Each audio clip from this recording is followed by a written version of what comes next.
Okay, I think we can start.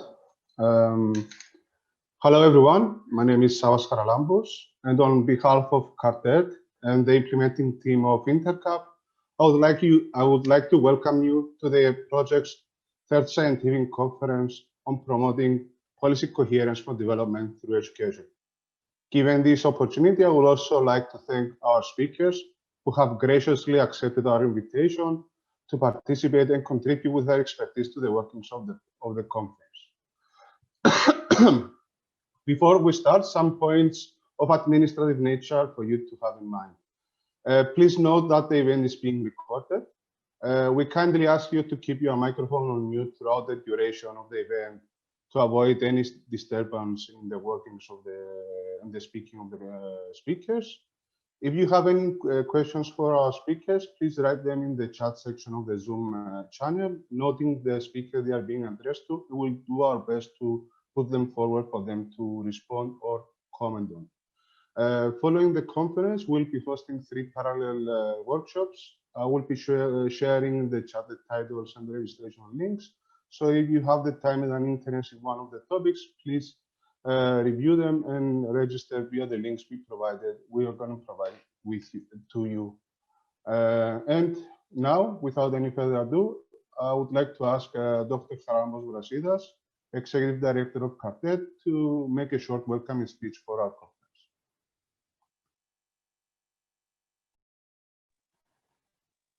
Thank you. Good morning. My name is Charalambos Brasidas, and I'm the Executive Director Quartet and Professor of Learning Innovations and Policy at the University of Nicosia. I would like also to welcome you to our event, an initiative that has been implemented in 12 countries, reaching out to more than 4 million people. Policy coherence and education are key issues in today's challenging times. For decades now, education and lifelong learning are presented as key drivers for change, growth, and well-being. However, education alone cannot achieve this objective unless it's accompanied by strong, coherent policies and political will. With more than 20 years of engagement around the globe, we've learned a lot about development, about education, and about policy. However, we have more questions than answers. Today, we aim to problematize and question the ideas around policy coherence and examine the role of education. Hopefully, we'll be able to address some questions and generate many more. Allow me to take a few more minutes to share with you some of our work and who we are, so that you get a bigger picture of our activities.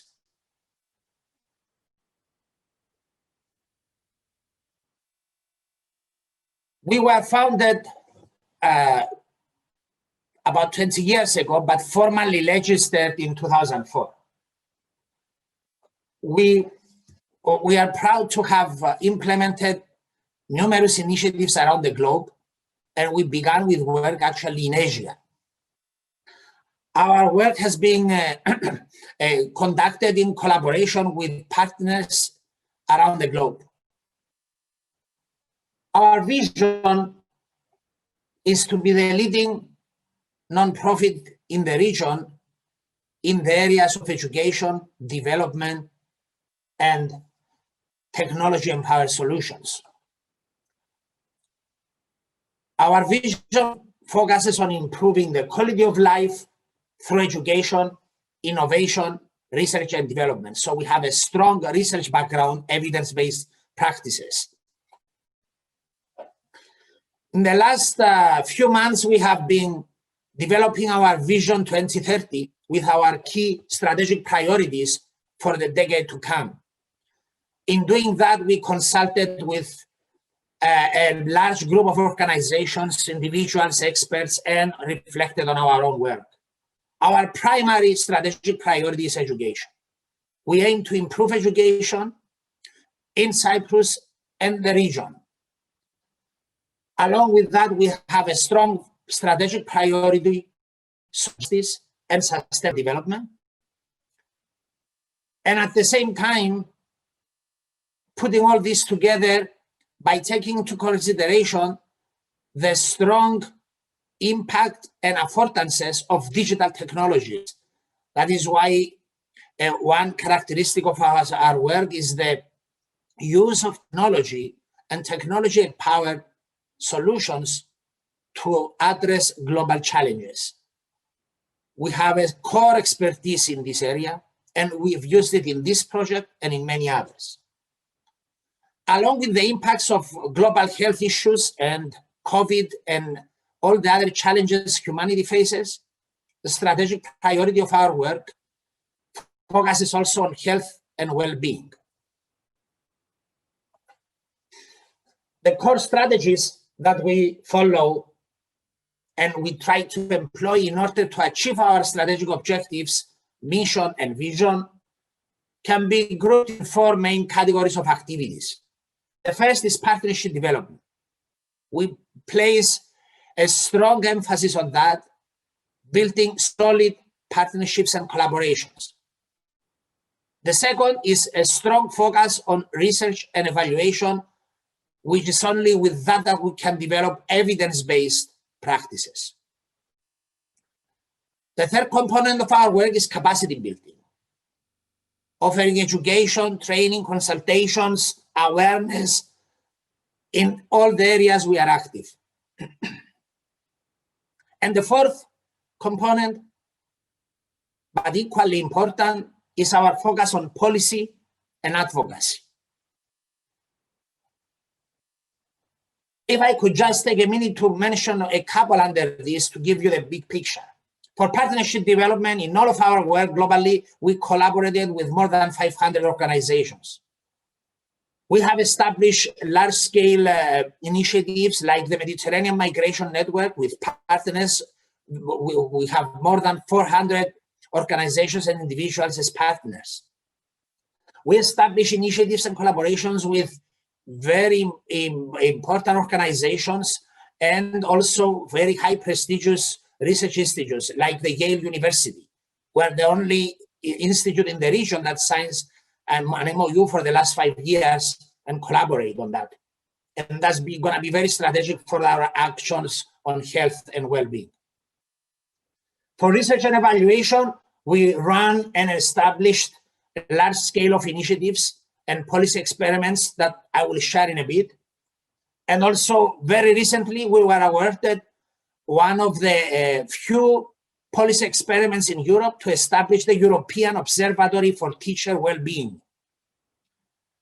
Under capacity building, we offer large-scale initiatives which also focus on language learning, inclusion, educating teachers, parents, NGOs, and professionals.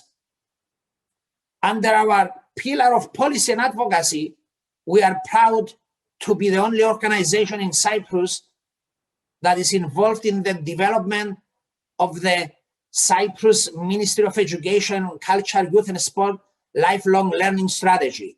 We collaborate with EAEA and we are driving the development of this strategy, along with many other initiatives like the Innovative Learning Environment and Education Summit. Our research is published widely because it's only by thorough dissemination that we can achieve our objectives. And at the same time, we collaborate with scholarly publishers, both open access and other publishers. We are the focal point in Cyprus for 3 large important initiatives. One is the European website for integration that we act as the focal point.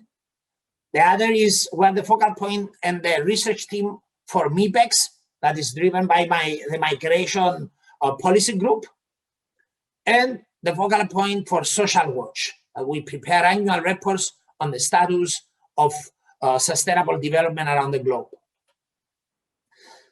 We're probably one of the few organizations in Cyprus that started with work in Asia. We began our work in Philippines, Thailand, Malaysia, Indonesia, and gradually moved and implemented work in the region.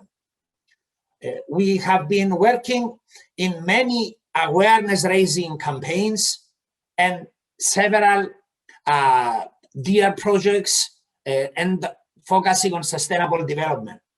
We were the first organization in Cyprus to be a leader in a EuropeAid project, the Raising Awareness Development Corporation, and following that, numerous other initiatives focusing on sustainable consumption, technology challenging poverty, building awareness among youth to engage in action towards SDGs, and of course, collaborating with partners for all these initiatives. The project InterCap is a key initiative for us, fully aligned with our objectives, mission, and vision. We are proud for all the work has been done through these challenging times, and we are very thankful for all partners who contributed to this. You will hear more about the achievements of this project immediately after me by our colleague Theognosia. An issue that is very much related with SDGs, migration, and global challenges is radicalization. We have been actively involved in research and development work in this area and completed numerous initiatives, and also more working with migrant communities, refugees, integration, and migrant health. All these were very important initiatives. The Mediterranean Migration Network is in the process of being relaunched, and the website is listed there, and we would like to invite you to register there because we are coming up with a lot of new and exciting efforts for collaboration under this network. In our effort to develop evidence-based policies, we lead one of the biggest policy experiments currently being implemented in Cyprus that focuses on inclusion. We are bringing innovation from all around the globe, including Finland, and we are implementing randomized clinical trials in more than 100 schools around Europe to test different models to support inclusion and promote positive behavior. Last but not least, one area we've been active is cost effectiveness analysis. We've done work in the Philippines and China on the cost effectiveness in programs, a very important part when we talk about policy, about coherence, and about how to allocate funds for different initiatives and priorities. Thank you for the patience and for joining us. Before closing, I would like to thank all the partners for putting together such a strong effort in such challenging times and all the adjustments we had to make about the project.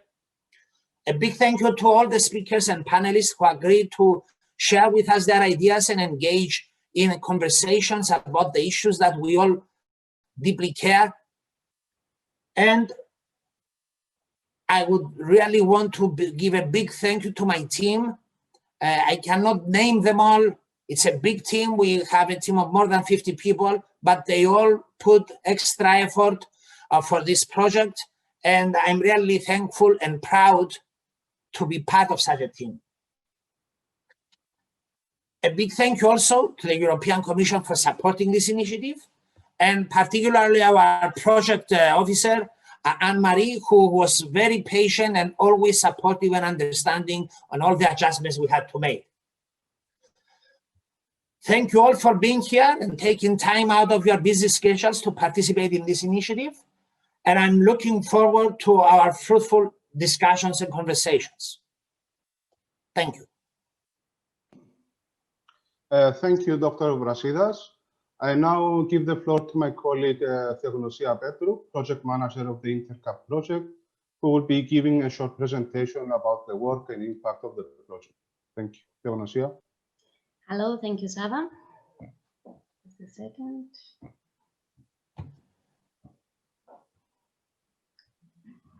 Okay, I hope you can see my screen well. Thank you so much for joining us today. And you have the time to spend this morning with us, and hopefully will be as productive for all of us. So developing capacities together is a European, it's a EuropeAid project about the creation of European civil society university networks for global learning. And this project aims through the enhancement of critical understanding of migration and sustainable development in the context of SDGs, amongst those in teacher education, in order to increase comprehension of the relationship between the interdependent world in security and risk.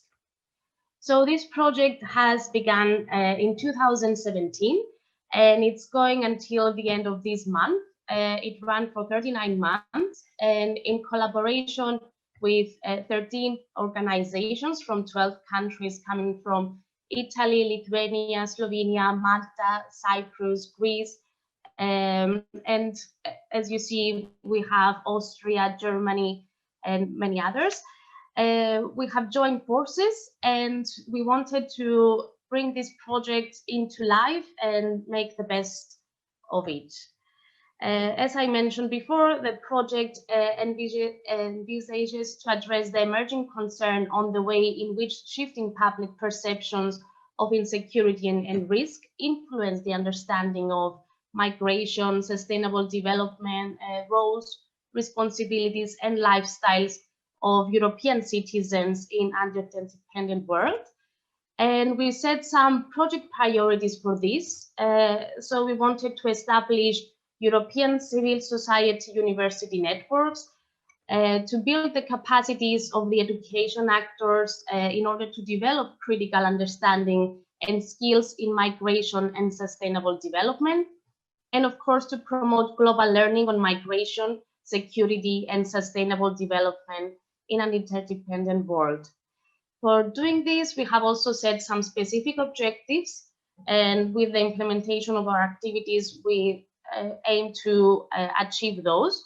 So we wanted to ensure coherence and consistency in the delivery of development education on migration, sustainable development, and the interdependencies across local and global contexts.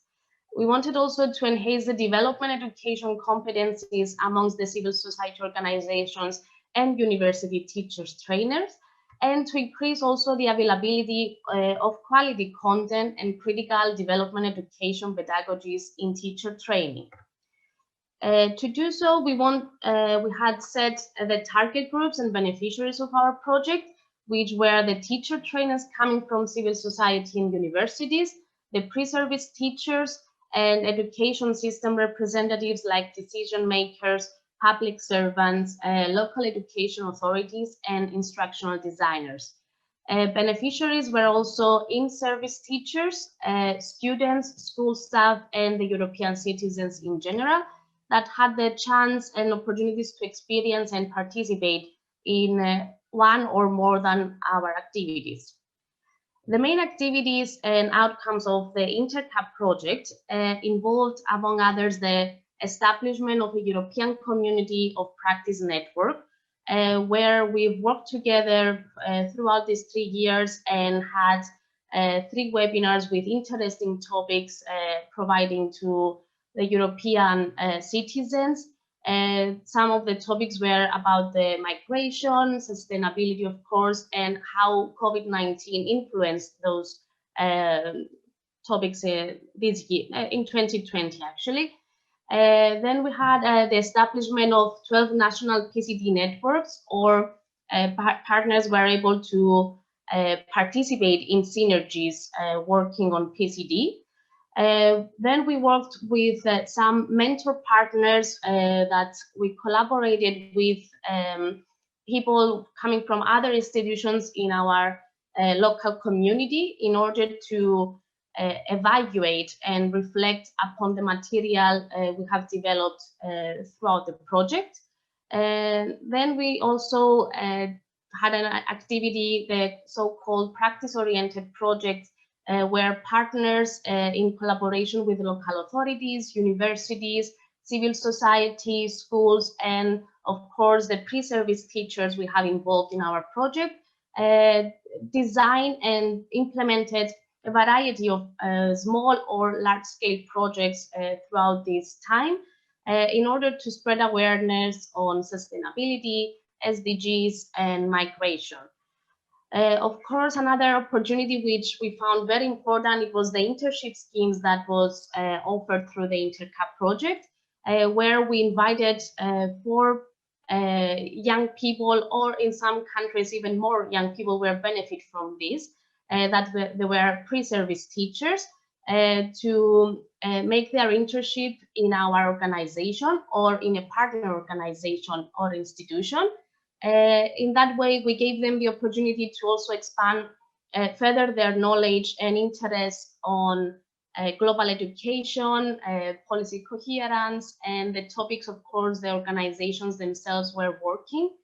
This was, according to the feedback, one of the very powerful, let's say, activities we had, because we gave not only the opportunity to these young people to do something productive for some time, but also the organizations themselves benefit from the contribution of those young people. Partners have also participated in trainings, international trainers training, where they were introduced further to the methodologies that InterCap also adopted. And after the second year, we started implementing the national teachers training and teachers workshops, where in each partner country, 4 national trainings were held and 6 workshops with pre-service or in-service teachers were implemented. During the workshops and trainings, the main achievement of our project was presented, and people were able to learn more about the 3 methodologies that we adopted and focused throughout the implementation of the project, which was the theater for living, philosophy for children, and the open spaces for dialogue and inquiry. I would like to show you now a video that we have made so you can understand a bit more about our project. Sorry, just to start this. People move. They move from place to place to find a better life, to find fertile ground. Often, they move to survive. Migration has always been a natural trait of human evolution, and has always shaped our civilization. But in recent years, it has become the epicenter of political tensions, often inciting discrimination and violence. The antidote to these responses is knowledge and action. InterCap aims to raise awareness for the 17 Sustainable Development Goals, set by the UN, and to help reaching those goals through education, to form strategies that will end poverty and improve education, health and economic growth, while preserving the environment as a means of managing migration and security risks to build a sustainable and safer future.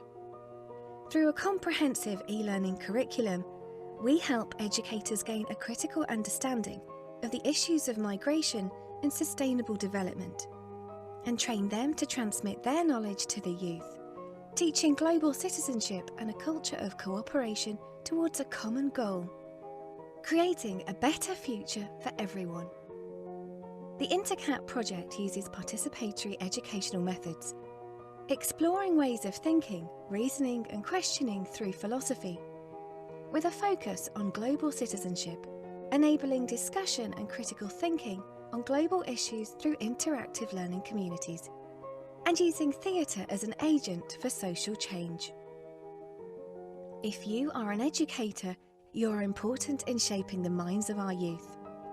InterCap provides you with structured training to promote a global education that will raise engaged global citizens for a safe and sustainable future.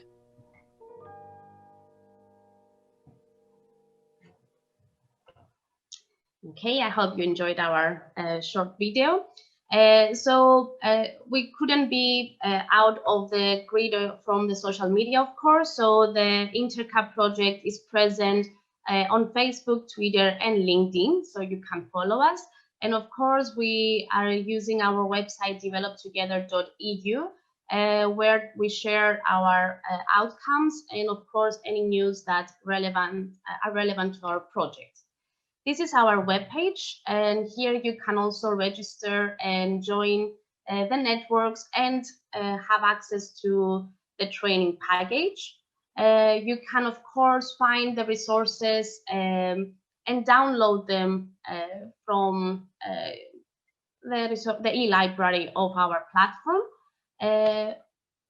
And then you can also check our training package, where it's consisted by 6 modules, and each module has from 2 to 4 units each. Each module is focused on a specific topic and specific methodology that we developed throughout our project. And of course, in each unit, you can find the introduction, a few statistics about what is happening in the world and what has happened in the world in terms of security, migration, and depending the topic you are following. And we have provided the methodologies in descriptive ways, and we have included photos and video resources where the teacher trainers can follow and adapt themselves. And they can also see in more detail how they can themselves implement the methodologies. We have also the news section, which is updated often from all the partners of the consortium. And here you can have a look and read more about interviews that participants of InterCap have provided to us, or partners' articles, etc. You can also find us on your Play Store and download the InterCap application, mobile application, where you can do the training package follow the training package on your phone, either you're in the train or somewhere and you want to do something productive. So having said that, I wanted to share with you a few critical steps of our project that we found very powerful, and we thought that this is the reason why InterCap is a very strong project. The main activity that we focused throughout these years, it was the establishment of these policy coherence for development networks, that we wanted to raise awareness on this issue in our national communities, because we found that PCD is not very strong and present to our realities. So an important milestone for us, it was to either participate or establish these networks. And the steps we followed in order to accomplish this were the identification and recruitment of members for the national PCD network, or getting involved with them, with existing ones. Also, we took action and organized advocacy and lobbying initiatives and events to share awareness on the importance for the promotion of such policy. And of course, we have establishing or reinforcing the collaboration of stakeholders to promote migration and development as one of the strategic PCD focus areas.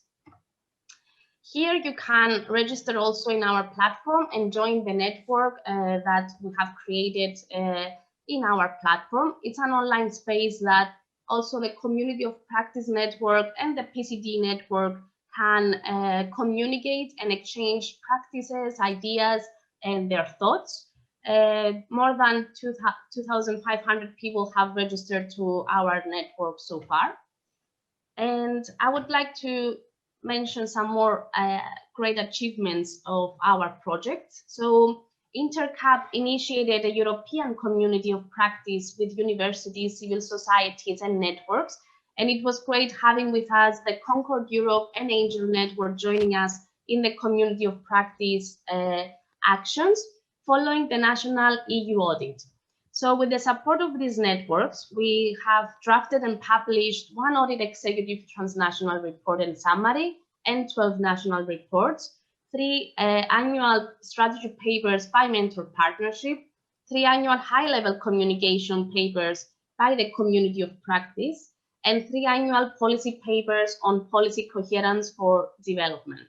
All papers and reports are, of course, available in the resources area of our platform, and you can download and have a look.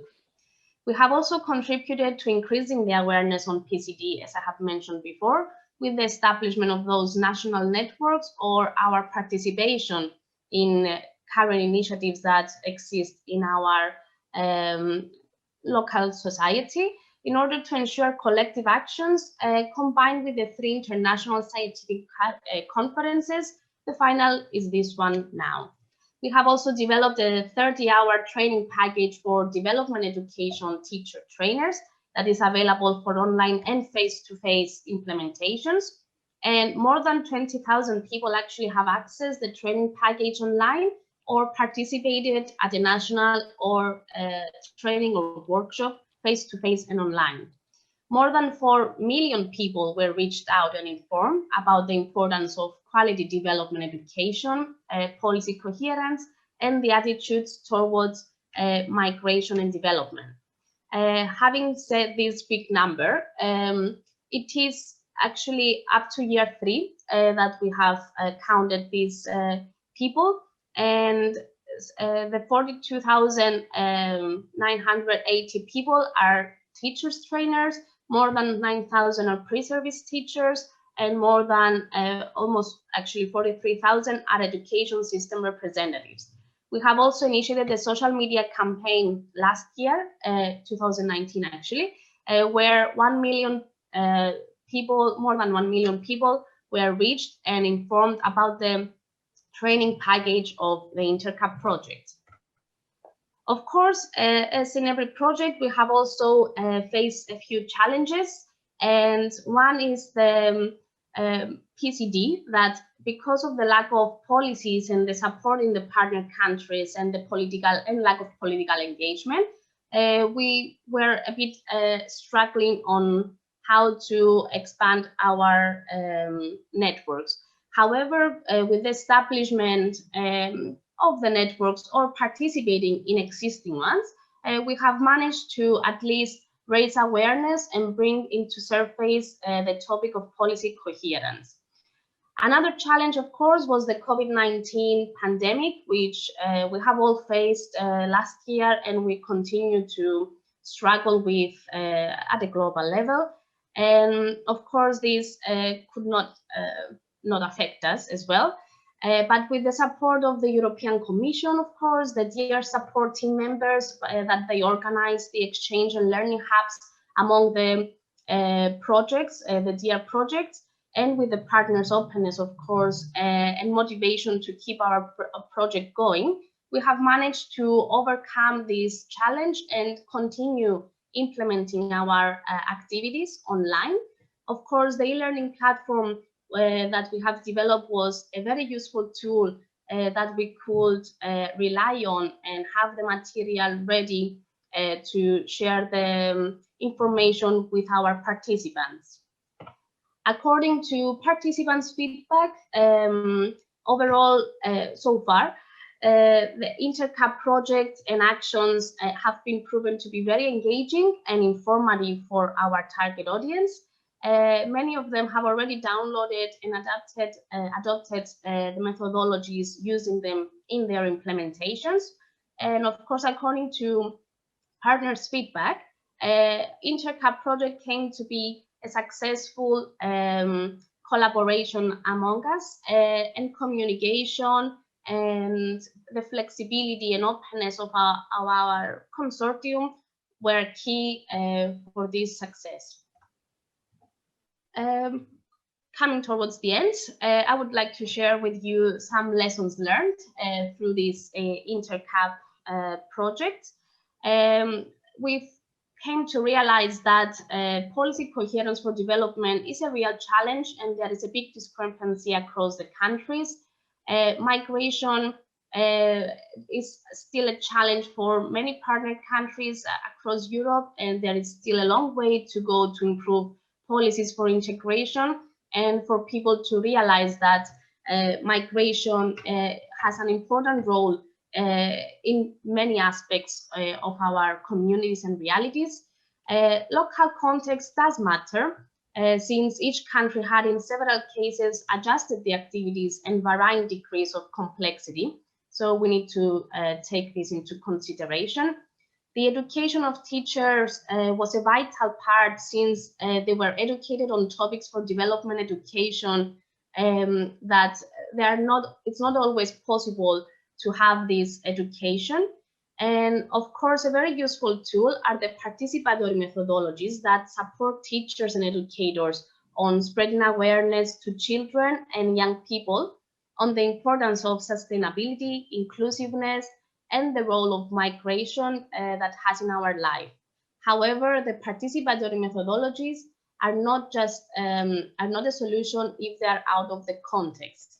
For this reason, it is important of aligning the educational material with the needs of educators and teachers so that they meet the objectives of the national curriculum in a horizontal way. Collaboration came to be very critical for projects on this scale and in every scale. And of course, we came to realize that organizations and people's commitment is what makes the difference. So thank you so much for listening to us and for being a part of our project at any point and now. And we should be the change we want to see in the world. Thank you.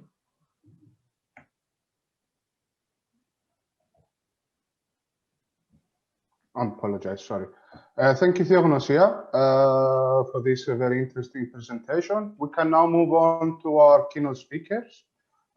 Just a reminder, if you have any questions for the speakers, please write it down in the chat section of the Zoom call, and I will do my best to put it forward for them to respond.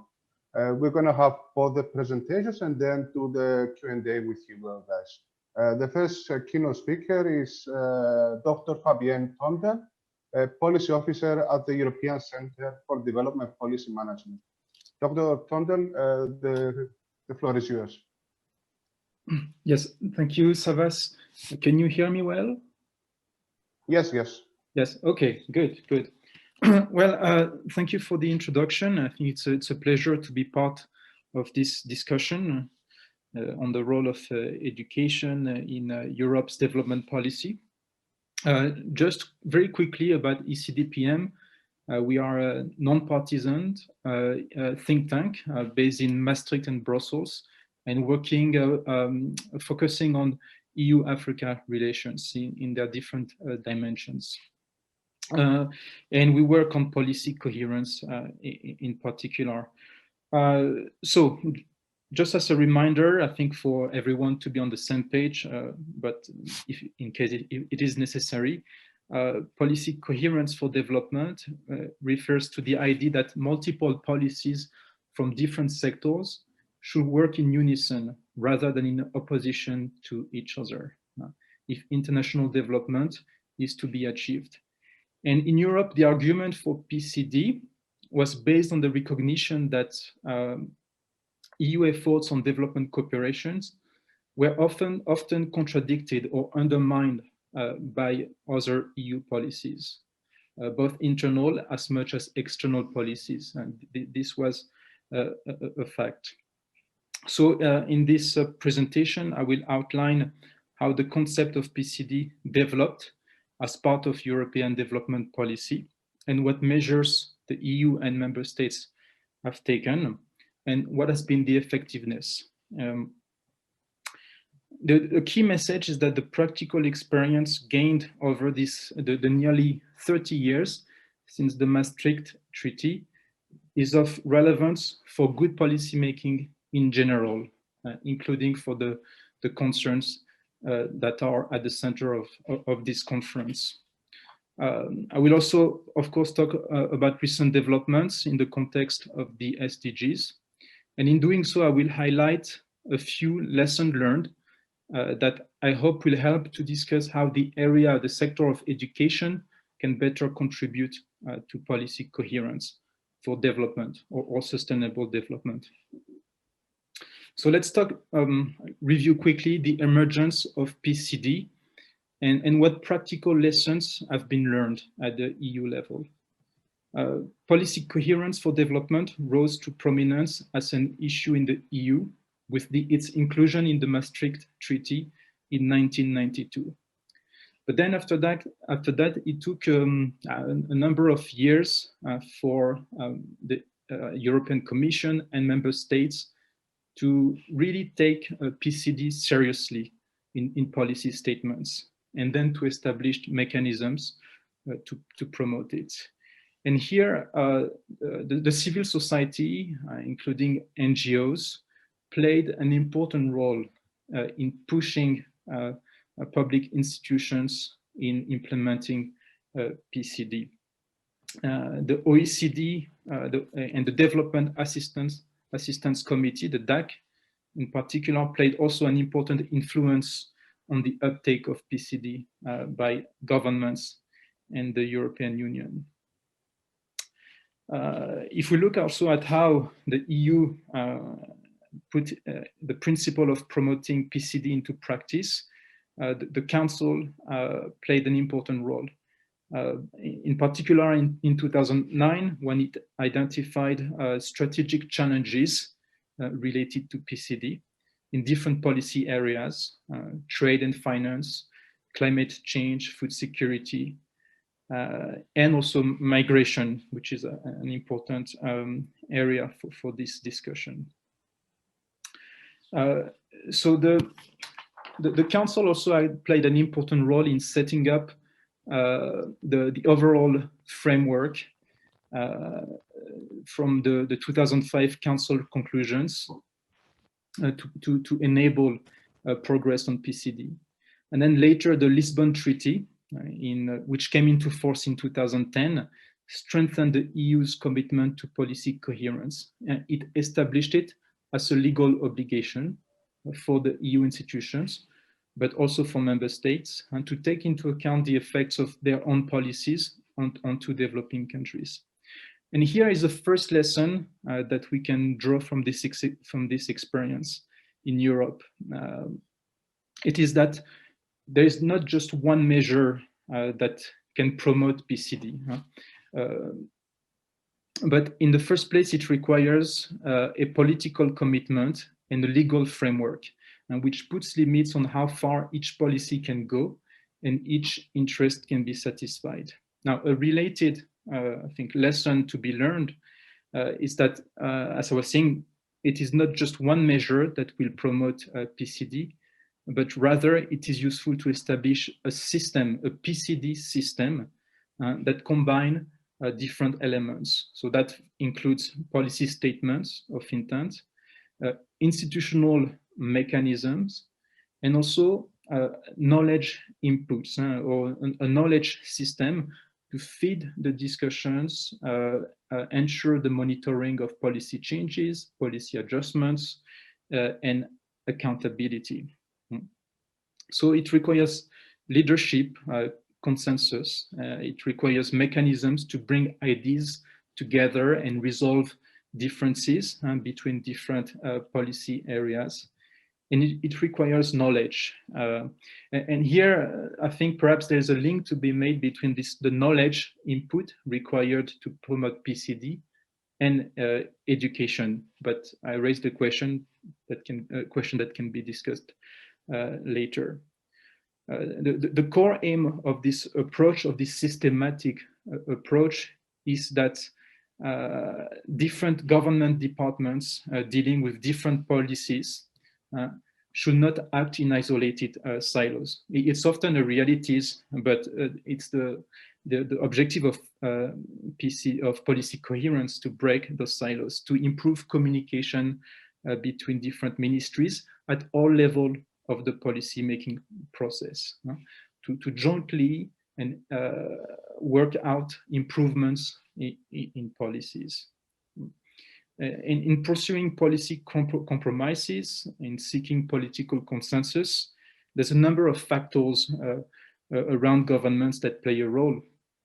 Political forces in parliaments in particular, pressures from non-state actors, and of course the knowledge communities.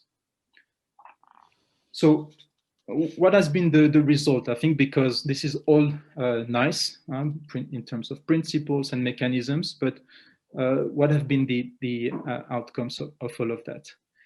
First, I think we should say that a weakness of PCD is that it has been hard to measure, really.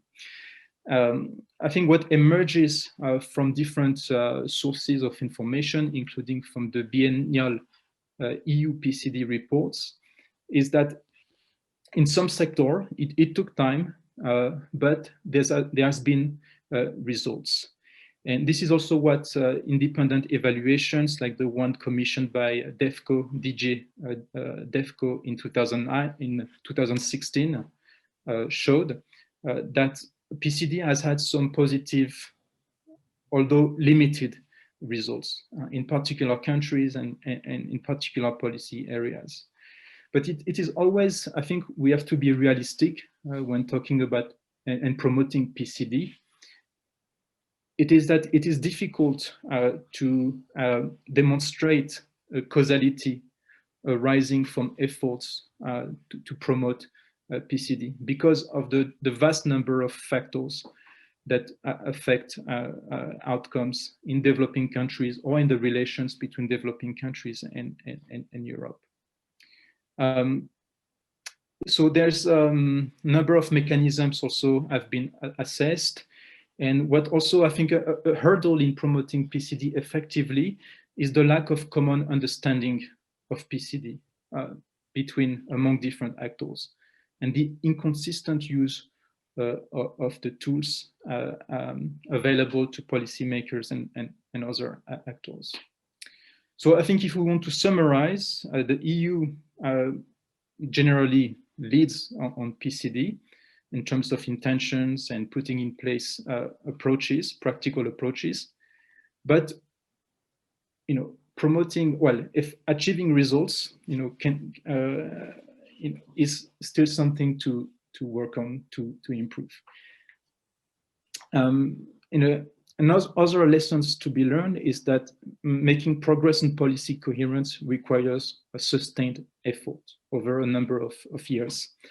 And that means that it is important to take a realistic approach, focus on particular sectors, particular policy conflicts between policies, and also take a problem-based approach, really focusing on real, concrete problems. Now that was about PCD, but I think the context has evolved, as you know, and I heard that the previous presenter talked about the 2030 agenda and PCSD.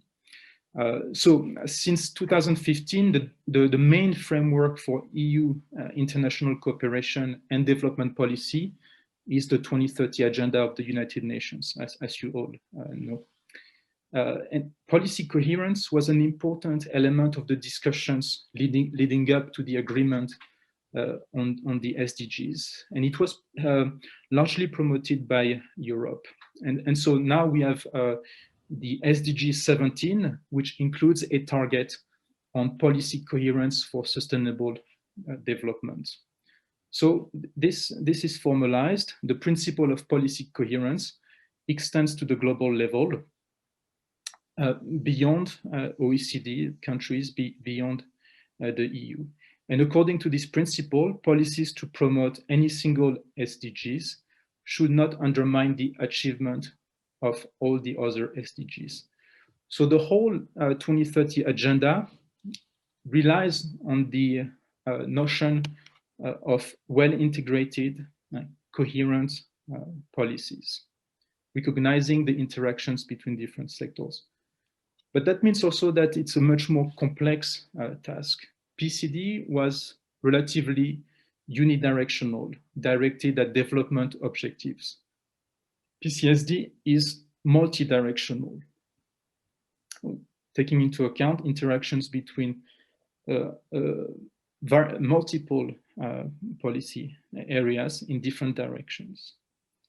So Goal 17, Target 14, PCSD, is part and parcel of the European Consensus for Development, which was issued in 2017, which also reaffirmed strongly the EU's commitment to policy coherence, with PCD remaining an objective, but as part of PCSD, more generally. So the Consensus on Development of 2017 also says that Europe will be encouraging other countries to also look at the impact of their policies on SDGs beyond their borders. So I think that's also an important dimension. How the EU and European member states, the EU member states, can support partner countries in themselves also improving coherence in their policies. And perhaps this is something that is also important for the education sector. So what has changed in this new context at the level of the institutions? So the Juncker Commission from 2014 to 2019 strengthen, let's say, the mechanisms for promoting policy coherence, especially under the guidance of Vice President Timmermans. The Juncker Commission made an effort to streamline EU policymaking, to simplify it, let's say, by introducing the Better Regulation package, which contains a number of guidelines and a toolbox to address particular issues in policymaking. And this toolbox in this Better Regulation package cites policy coherence as one of the basic principles, particularly for the design and the conduct of ex-ante impact assessments. And these ex-ante impact assessments is really a key tool that enables policymakers to assess the effects of policy proposals, including on developing countries, and to discuss policy adjustments to improve PCD. So this Better Regulation package continues to be part of the modus operandi of the von der Leyen Commission, not least because the Vice President Timmermans remains in office and is now responsible for the EU Green Deal, which is an overarching policy framework for this new Commission. And the Green Deal seeks to put the SDGs at the heart of EU policymaking and action, and has policy coherence running through it as a golden thread, as a key principle. So this, of course, this new concept of PCSD presents some practical challenges to implement it. And so in practical terms, the key change in institutional structures and procedures that is being seen across Europe at the EU level and in EU member states is recognized, shows that the final responsibility for policy coherence, for sustainable development, is better at the center of government level and cannot just be kept in a single line ministry, like perhaps it was the case for PCD.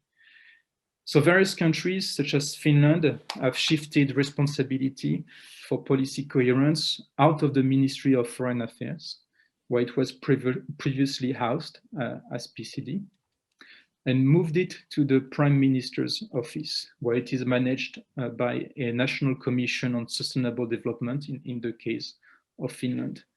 And here I think we must see that this shift from PCD to PCSD and to different ministries, more towards the center of governments, has sometimes perhaps left PCD on the west side, has led to less attention given to PCD, at least in some countries. And I think this is something to take into account for this discussion. That said, I think like for PCD, and perhaps even more so than for PCD, PCSD requires a clear and agreed framework and procedures for arbitration or adjudication between different policy objectives, and to resolve conflicts between different policies and to balance out different trade-offs. Now, before, as I move towards the conclusion, I would just like to highlight maybe one final and practical lesson to learn from this experience with PCD and PCSD, also related to the concept of good governance. And that is that policy coherence is never perfect. It's always a relative notion. Promoting policy coherence, as you know, is both a very political process and a long-term one. It requires political involvement to set priorities and to arbitrate between different positions of different ministries dealing with different policies. But the debates often and usually take take some time, and to improve policy coherence, it takes, I mean, we've observed perhaps at least 4 to 5 years.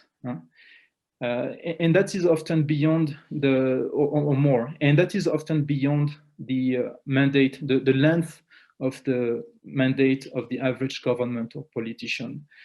And this can discourage politicians from promoting policy coherence. Also because they don't easily see an immediate return in promoting policy coherence, and therefore are not convinced that it will help their re-election chances. So this is also sometimes compounded by the fact that policy coherence promotion, especially by civil society organizations, can be, of course, disruptive. Expose parts of governments to unwelcome attention, or forcing them to change course, to make changes that are costly for the administration. And so the political nature of promoting policy coherence means that it is useful to use politically sensitive analysis in working towards solutions in a particular context. It requires to understand the interest of different stakeholders, particularly the potential losers from policy changes. And so the disincentives operating below the surface, both in the private sector and the administration. So usually, or at least realistically, promoting policy coherence takes an iterative series of successive improvements that can go on for many years. And so the promoters of policy coherence, and perhaps some of us, should rather hope for rather than hoping to reach an unattainable state of perfect coherence, should rather think in terms of achieving good enough coherence at each stage of the process, and then move on to other challenges in the same area, where efforts toward greater policy coherence can be more productive. Perhaps that's an important lesson to take into account. Now, just as a conclusion, the concept of policy coherence is here to stay. It's important in different areas, I think, as this conference shows. In the context of the SDGs, it is recognized as a means of implementation for global sustainable development. And in Europe, it remains very important. In Europe, we have learned that promoting policy coherence can work, can deliver some results. Although putting it into practice is a long haul, an uphill struggle, and that different stakeholders can and do need to play a role. But that also implies to find ways to cooperate effectively. So there are a number of aspects that do not always work as smoothly as they should. I think, for instance, the formal mechanism, including the ex-ante impact assessments of policies and their potential impacts on developing countries. That doesn't always work very well, but nonetheless, they are useful as guiding principles, as tools to experiment with and to improve, and also to document lessons learned from which efforts to promote policy coherence can be improved.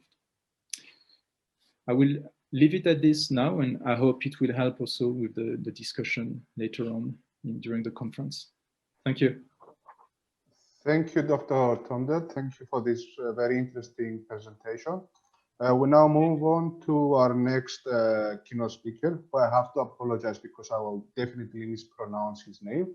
Ms. Stefan Grasgruber-Kerr, from co-chair of the working group of Concord's working group on global citizenship education.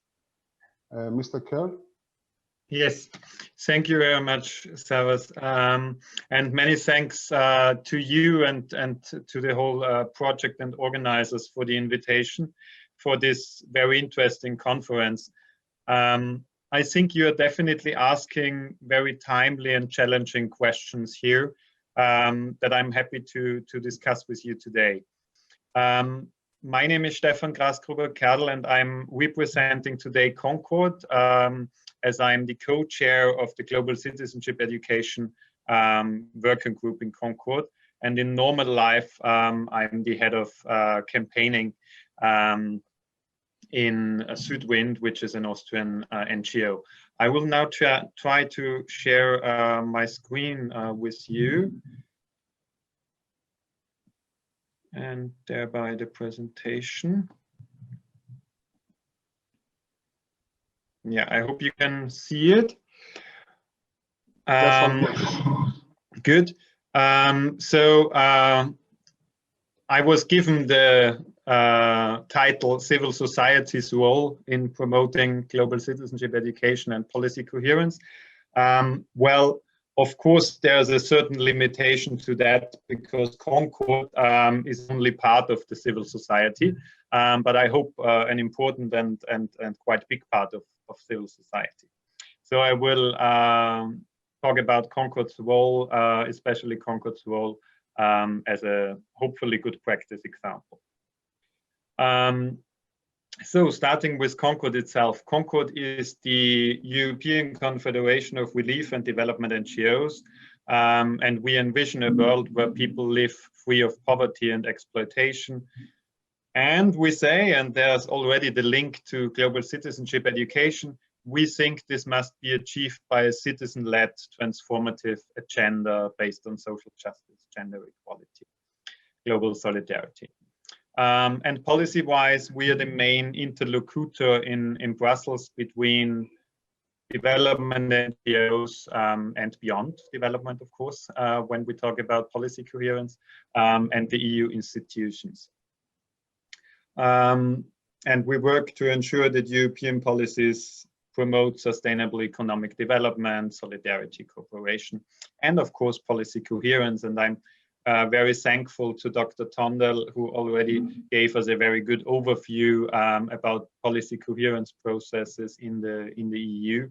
So I will shorten that later on a bit in my presentation, and really focus on the civil society role. In total, Concord encompasses 28 national platforms and 25 so-called networks and families of NGOs, plus 4 associated members, for example, from Norway. And we are representing 2,600 NGOs in total.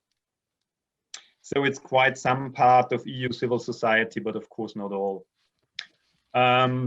I want to show you Concord Europe's working structures, not because they are new and this kind of organigrams are very interesting, but for you to see where policy coherence and global citizenship education are actually located in Concord. So policy coherence for sustainable development, as we like to call it, is located as one of the 3 main topics. So we have one overarching topic, which is of course inequality and poverty, and then 3 main topics, of which policy coherence for sustainable development is one of those 3 main topics. And then we have cross-cutting issues like gender equality, private sector, and so on, where global citizenship education plays a special role with a special working group meeting 2 times a year, ideally in person, and bringing together all platforms plus a number of networks and families. And first, I want to start with global citizenship education and also what links it has to policy coherence. What we do as a working group is we target the EU institutions as well as the development actors themselves. So we think also we as development NGOs have to do something. And we target them to challenge the classic approach to international development and address the root causes of inequality and poverty. We believe that global citizenship education is a key tool in gaining critical understanding of the world around us and in creating an active global civil society. We think, of course, as global citizenship education, also including awareness raising and campaigning, and as a key tool to achieve policy coherence. And as a working group, we are, of course, a learning space for members, and we learn from each other's good practices. We believe as Concord that we need a global citizenship perspective, especially in a post-pandemic period, we like to say, but still we are maybe in a mid-pandemic period and in a post-US capital breach period, which is why we believe we even more need a global citizenship perspective. People need to be more informed about their world so they can make better choices and engage to create a better world for all. We believe that if you like to live in a free and democratic world, then you need global citizens to create a world of solidarity and democracy, and therefore investing in global citizenship education leads to not only a more solidarity world, a more globally minded people, but also it leads to defending our democracy very, very basically. And that's also the points we made in a big campaign around the European elections, European Parliament elections in the last ones.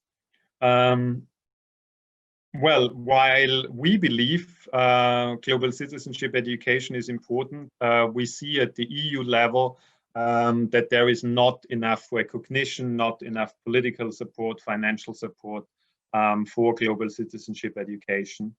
And it's also not really seen as a key tool towards progressive policies, towards policy coherence. But we think this should be done more. Of course, one problem is that education has never been and also is not an EU competence, but it's more a competence of the member states or even of the regions of the member states, the regional governments. However, we advocate and work for improvement.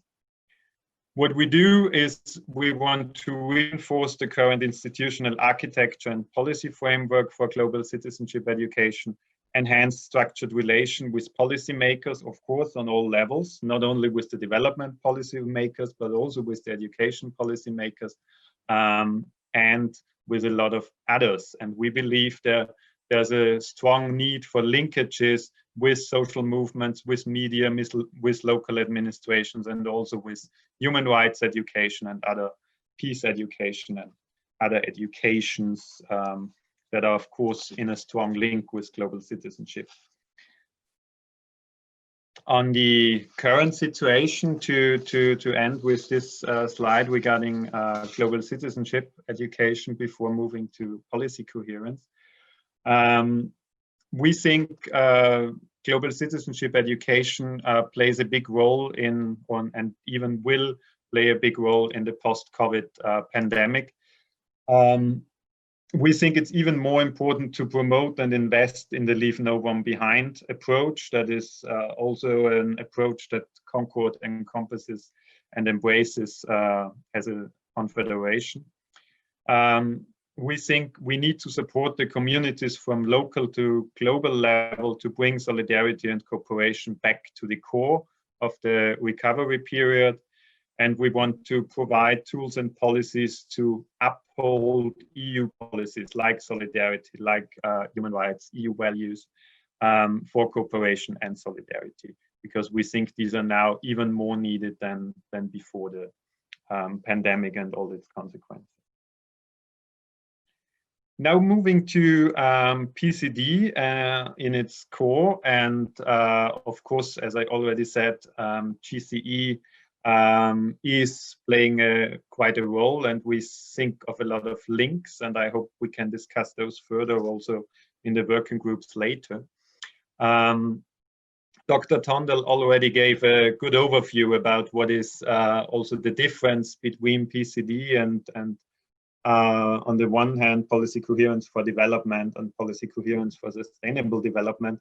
So I will go over those quickly and focus on the civil society role and what we think about this difference.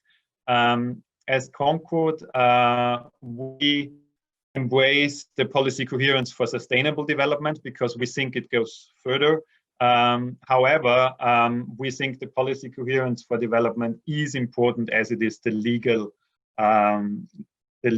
framework, of course, that is enshrined in Maastricht, but also in the actual current Lisbon Treaty in Article 208, which is, of course, for the EU more binding than just the SDGs. However, we think, of course, sustainable development goes further, and that's important. As already said, in Concord, we have it as a main topic, this exactly policy coherence for sustainable development.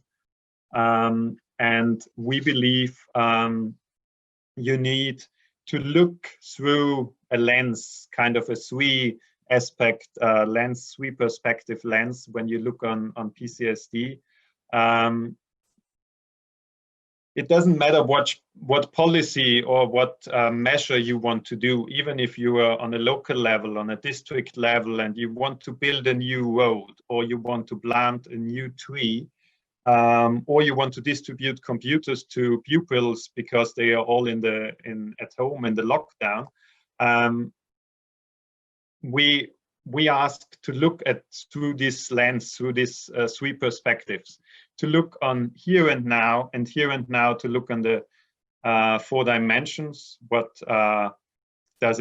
implications does it have, this policy, social, environmental, and so on. But also to look further, what does it have elsewhere, like in developing countries, like in partner countries, like, of course, if you plant a tree, this has some impact, even small, on climate. If you buy thousands of computers, tens of thousands of computers, this has an impact where all the raw materials come from, which is mostly developing countries. And also we ask to look at later. So what is the impact of the policy for future generations? And this is the heart of course, sustainable development, policy coherence for sustainable development. The key role of civil society in the policy coherence discussion is, of course, as a watchdog to ensure the leave no one behind approach. We want to hold governments and public and private institutions accountable to PCSD commitments.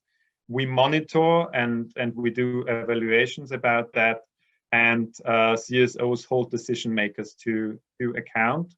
And of course, we also have a big responsibility as development cooperation project implementers. And as said, the main work stream of Concord is on the PCSD, and we very much believe in the sustainable development approach connected to the SDGs, but of course the legal obligation for PCD in the treaty is the legal basis. Why is the PCD important? Of course, Dr. Tondel already gave some insight on that.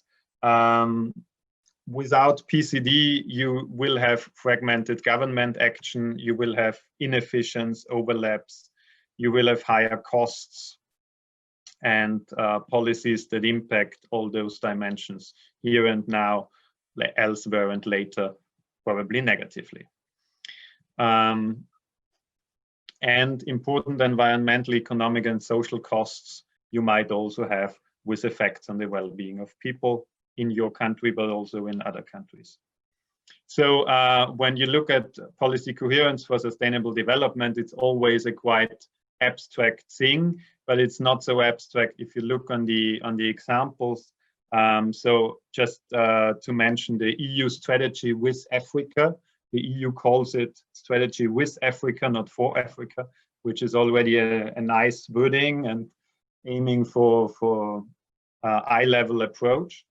But then if you look on climate and environment, of course, Europe's green transition might heavily impact on African countries regarding raw materials for solar plants, for example, to only name one example. Trade, Europe is at the same time, it has the Africa strategy negotiating neoliberal economic partnership agreements, EPAs, that make economic development not impossible, but going in a very unequal direction. And in agriculture, we just agreed on the new EU budget. Still, the new EU budget has, the EU multi-annual financial framework has a big focus on the CAP, on the Common Agricultural Policy, where again, it subsidizes overproduction and export to African countries and distort local production there. So this is exactly not what PCSD should be about. However, PCSD, as Dr. Tondel also said, it's quite anchored. It's in the treaty. The overall implementation should, of course, be with the president. And there is Franz Timmermans responsible not only for the Green Deal, but also for better regulation. But when you go on the level of officials, well, then there is a PCD person in the development cooperation DG, which of course is very little, not only because it's one person, but also because this person should be everywhere, in every Directorate General and in every Commission office. Same goes for the Parliament. There is, the Parliament has a PCD rapporteur in the Development Committee, but not in all the committees. And that's the main problem, that PCD is still seen in the development corner. And Dr. Tondel also already gave examples from the member states, so I will not go very far into that. Of course, there are different approaches and different levels that member states employ PCD and policy coherence for sustainable development. We already heard about Finland that have a focus on that, but also other mainly northern countries. And those member states that have the PCSD approach, of course, Concord always says, well, but don't lose the development, the developing countries, to look at the partner countries, to look at when you look only at sustainable development. We believe that, for example, Sweden is a good practice, of course, as well as Finland.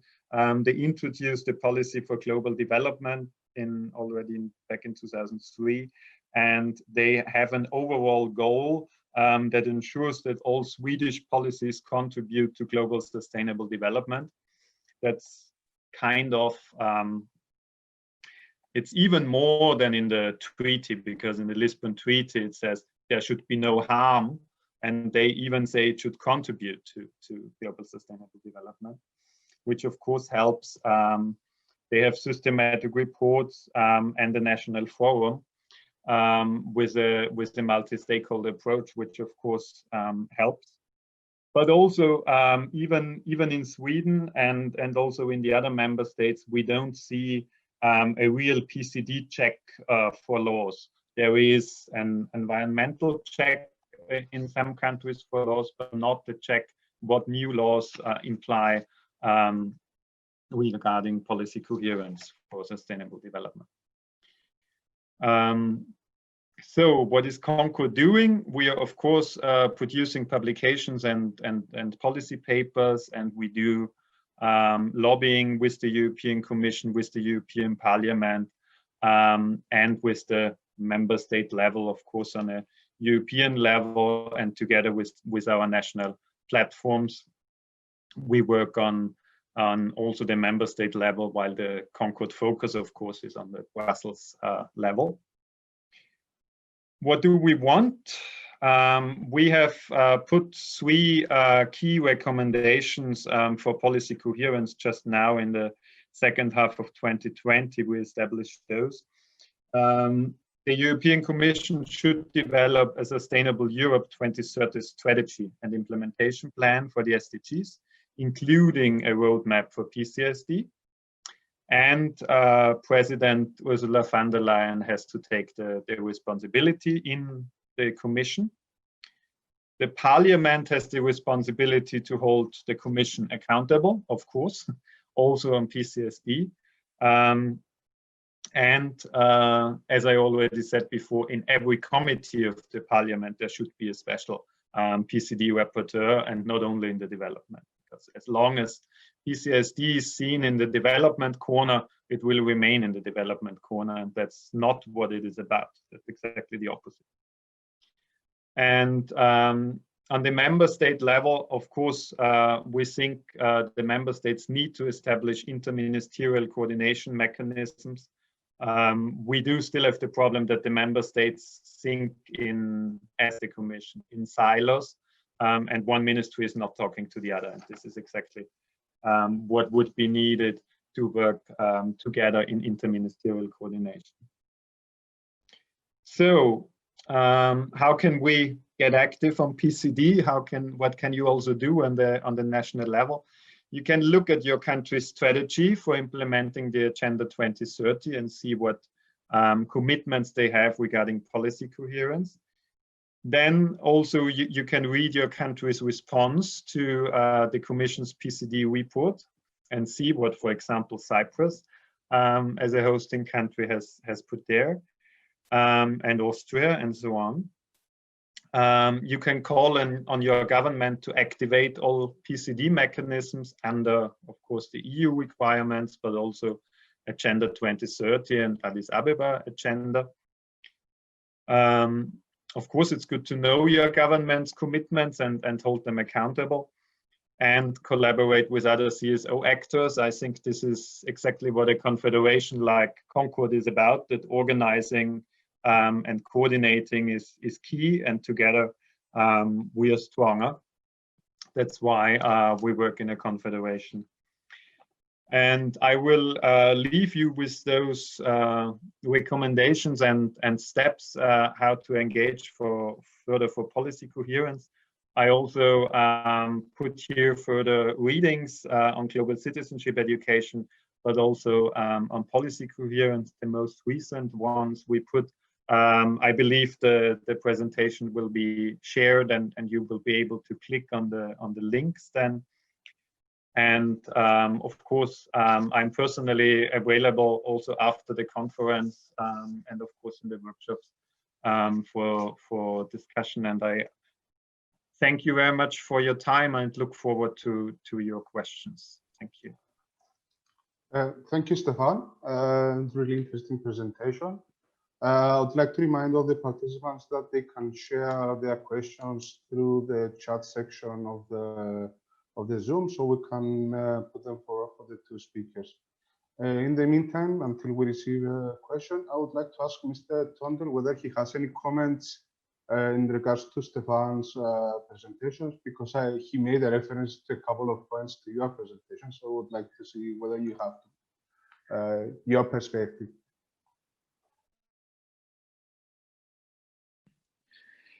Yes, Savas.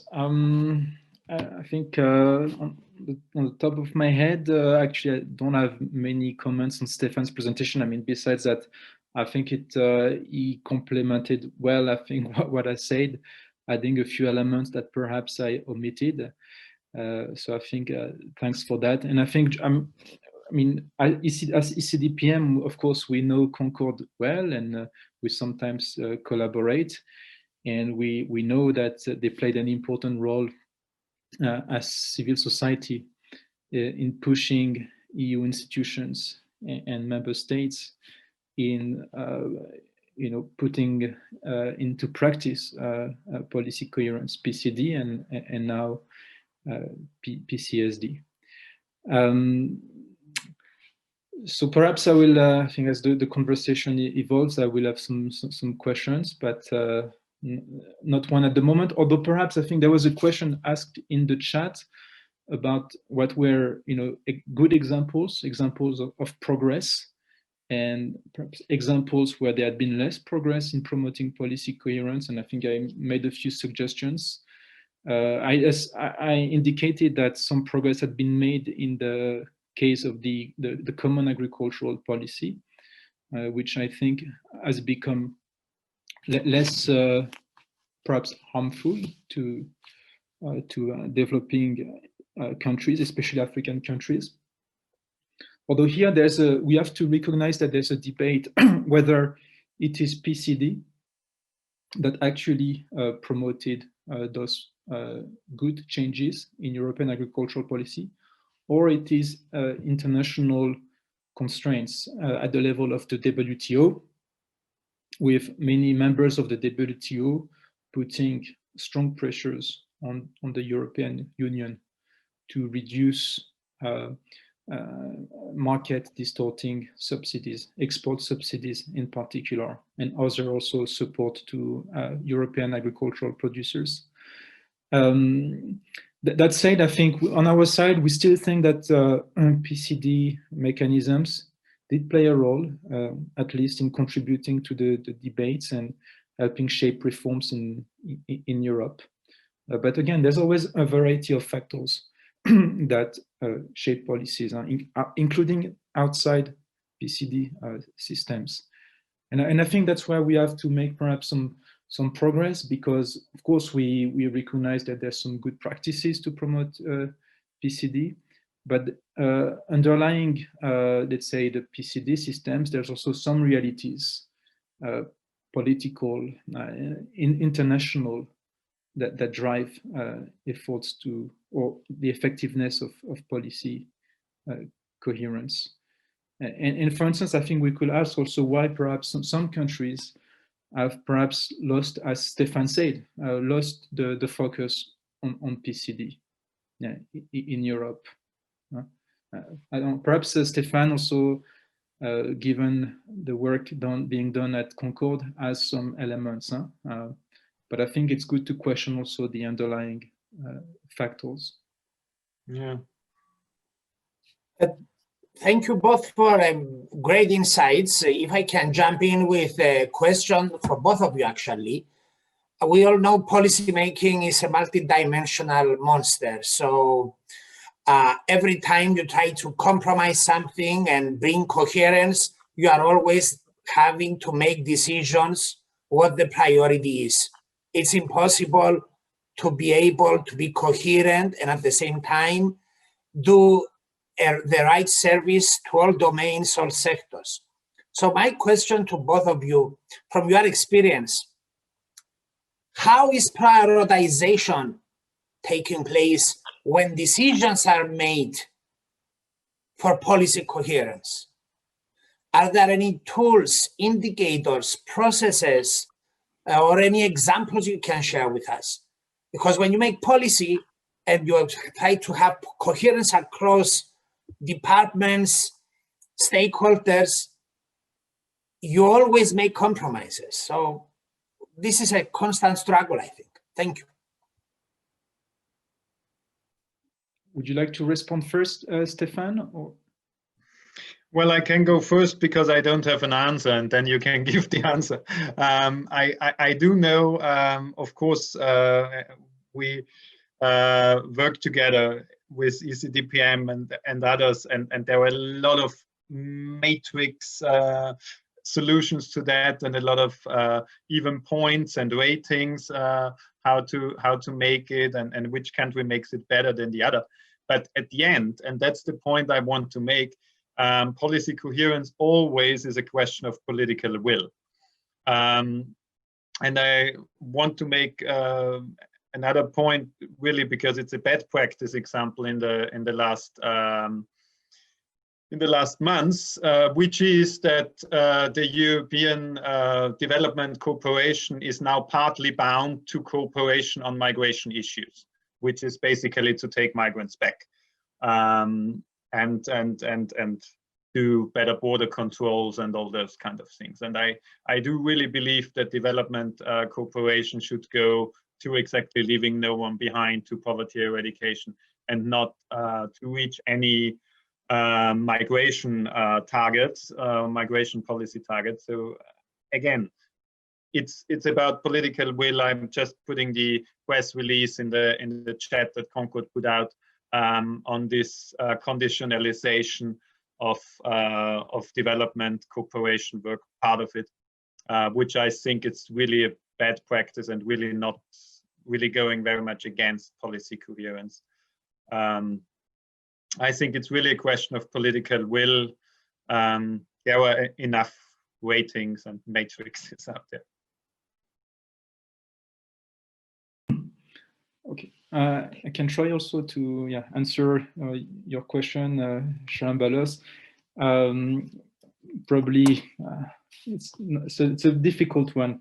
I think what we've seen in the context of the SDGs, the contribution of the environmental community more than the development community, is the use of rather sophisticated analytical tools as the interlinkages between different policies and different instruments, to map out the interactions between different policies according to the categories of the SDGs.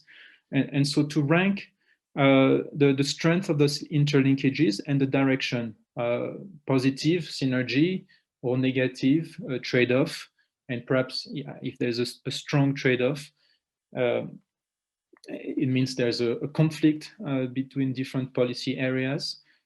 And based on some expert judgment, I think these researchers, analysts have ranked, prioritized the policy incoherences. And I think we see this analytical, very technical approach, I think, being used, not just in Europe, but also I've seen it mentioned, used several times at the level of the HLPF. Now, I think it's useful, but I think it's only one of the tools. My general sense is that, particularly in the context of Europe-Africa relations, there's a number of sticky points or areas of contention that have been there for a long time, and although the context evolves, they remain. It concerns illicit financial flows, of course. I think migration, the impact of European migration policies also on intra-regional movements of people and goods, with effects, knock-on effects on borders, on border measures within Africa. In the climate and energy sector, the investments in oil and gas, which are supported, and although some European countries try to ensure that the resources generated from the oil and gas sectors are recycled into renewable energy investments, I think when we're looking at the details, there are some conflicts between these different policies, promoting green growth versus promoting investments or supporting investment in oil and gas, which is still a very large part of European investments in Africa. So I think those points of contentions are quite well known. I think they emerge also through studies, advocacy, and dialogue, looking at this, obvious contradictions or imbalances in trade relations or investment relations. So I think there's also this sort of practical approach. Now, I think the tools to promote policy coherence are useful also in that respect. I think we should pay attention to how the ex-ante impact assessments at the level of the European Commission are being used. Now, in principle, every policy proposal that reaches the College of Commissioners at the level of the EC should have been assessed with this ex-ante assessment, impact assessment tool, including the potential effects on developing countries, positive or negative.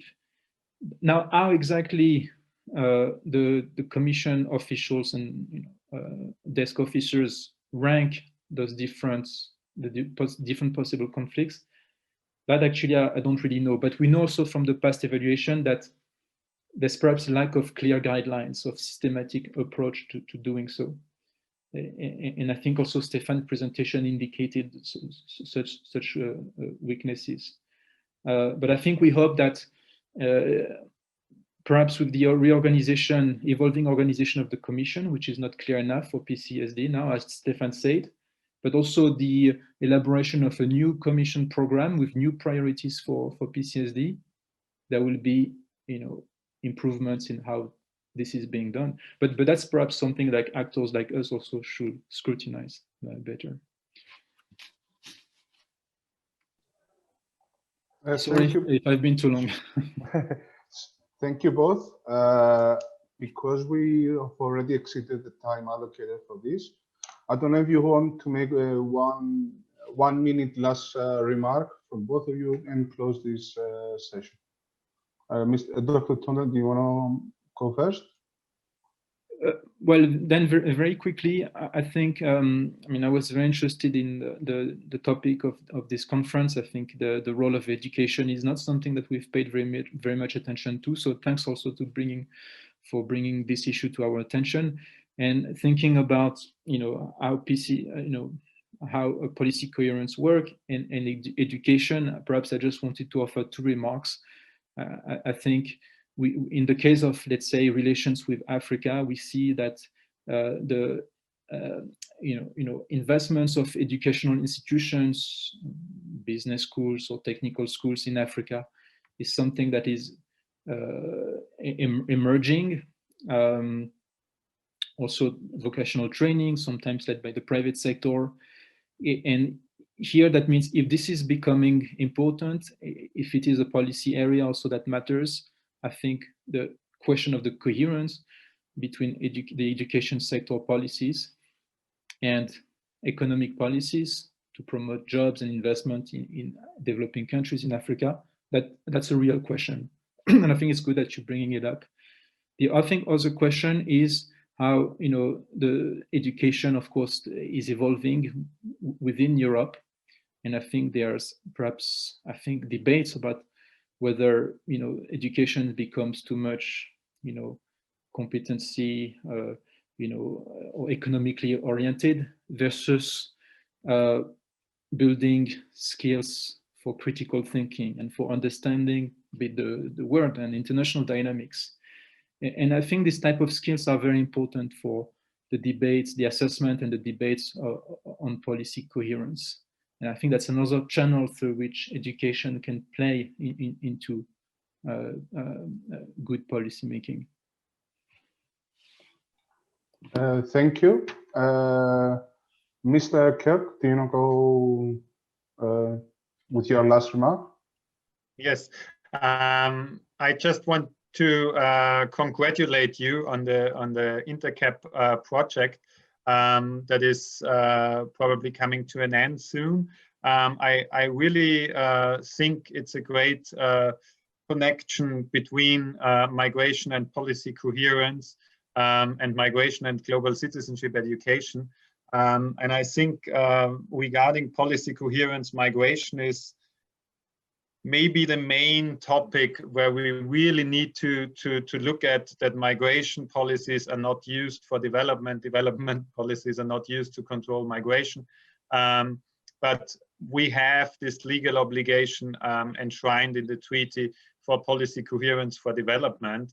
And I think it's really important to look at those interlinkages. And I really hope that your cooperation is moving on in one way or the other towards still advocating for policy coherence regarding development and migration and education and global citizenship education, because I think global citizenship education brings together all that belongs together in a common approach that is even more needed when we are hopefully going to a new rise, but then to the end of this pandemic period.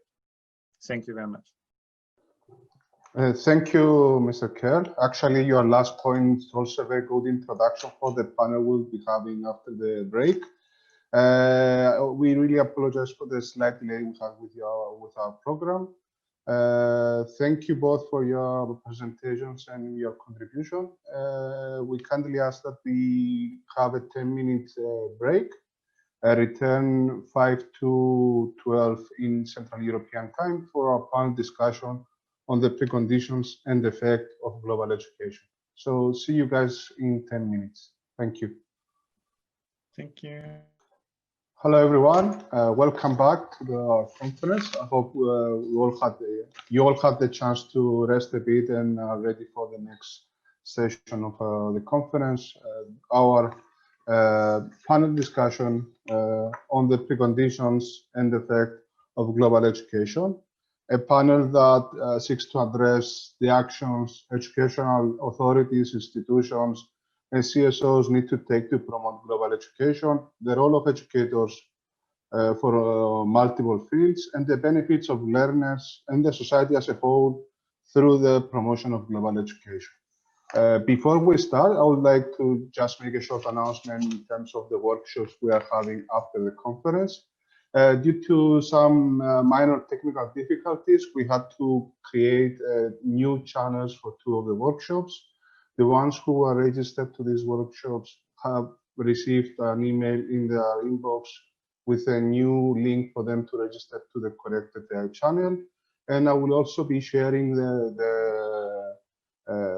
links in the chat to help you register again and be able to join the workshops. So without any further delay, I would like to ask Dr. Arabella Zachariou, Head of the Unit of Education for Environment and Sustainable Development of the Cyprus Pedagogical Institute and Chair of the UNICE ESD Steering Committee, to give her presentation. Thank you. Thank you, Savas, for giving me the floor. I would like to share. Can you see my screen and can you hear me? Yes, yes. Thank you. Thank you. Before starting my presentation, I would like to say that I have attended with a big interest the discussion for policy coherence, and I would like to thank the previous speakers for their remarks and insights. And through this, I realized that finally the issue of policy coherence is not only a problem for Cyprus, but it's a problem for many countries. And I want to connect this with my presentation, which relates with education, sustainable development, active citizenship, with emphasis on how education can be operated as a key driver for enabling us to respond to the challenges that we are facing as community and as humanity, especially through this COVID situation. And of course, when I'm saying education is a key driver, I'm not talking only for education, for education's role as for creating literate citizens, but for providing to the people the competences for communicating, negotiating, discussing, which are critical for achieving this policy coherence. Before moving to my presentation, I will try to be as brief as I can. I would like to thank the Quartet team for inviting me to this really interesting conference, which, and from the discussions, but also from the context, I think that is very relevant, is more relevant than ever in the view of the challenges that we are facing. And of course, it's a great pleasure for me to meet, even by distance, great friends and colleagues from Cyprus and abroad. My presentation will focus on some basic questions, which has to do with the role of the citizen in achieving the goals of SDGs, the role of education in achieving active citizenship and SDGs, why the SDGs is a prerequisite for global education and education for sustainable development, how the education for sustainable development, of course, global education can contribute to the formation of active citizens, good practices as examples from Cyprus, for promoting and achieving SDGs. And I would like to give an emphasis to three main questions for me: the consequences of the pandemic and the dangers of suspending the SDGs, the challenges that we are facing as a community and the role of citizenship and education for integrating SDGs, and of course the challenges that we are facing as education. I'm starting by the facts. What are the facts? We have 4 facts: that globalization is an evolving and changing process for connecting and interconnecting people with each other and with the environment. Globalization is linked to all human activities, through which issues need a systemic and a universal confrontation. Education is the key for creative, productive, and responsible citizenship, for ensuring just, healthy, and equitable societies. And of course, the challenge for education is to move from a transmissional model of teaching to a transformative model through learning. And of course, lifelong learning, including adult and community education, and appropriate technical and vocational education, higher education, and teacher education are all vital ingredients of capacity building for a sustainable future. In this case, education must help learners of all ages to become responsible, productive, and active citizens. And this, of course, cannot be achieved only by writing or counting, but we have to need how to learn independently, how to communicate, and how to prevent and solve conflicts. What is required for this? To understand that, to understand the need for policy coherence, we have to understand that we have to achieve sustainable development. And SDGs is a global agenda, and all the issues that are emerged from this agenda needs a holistic and a unified view in order to achieve the famous 5P, which is the people, prosperity, planet, partnership, and peace. And this is because, as Ban Ki-moon indicated very clearly, is because there is no plan B, because we don't have a planet B. What are the Sustainable Development Goals? Are not an alternative, but is the only option. And the fact that the goals of sustainable development is the only choice, this can be clearly identified by the documents which have been produced, especially the last decade at European and international level, by the financial tools which are giving emphasis to the integration of SDGs. I'm just mentioning some text in international policy documents about sustainable development goals, citizenship, ESD, and these texts, I'm sure that are only indicative, because many of you can quote many others. But what is important is that text is that they are struggling to make clear to all of us where we want to go as societies and as a world And what is required in each case is education and the role of the citizen, even for the texts that are more technical or are not belonging to the closed cycle of education. How policy coherence, as of course SDGs, can be achieved. This can be achieved only by global citizenship and sustainable development, because they aim to address the common urgent need to build peaceful and sustainable societies. Their goal is to activate the necessary fundamental changes in the way we coexist with each other and our planet. What is the role of the citizen for achieving SDGs? And what is the role of education in terms of activating the citizens? The objectives of the SDGs are multidimensional and clearly concern not only the professionals in the field of education, but each one of us. In essence, they focus on each citizen as an individual, as a consumer, as a professional, as a member of an organized society, as a European citizen.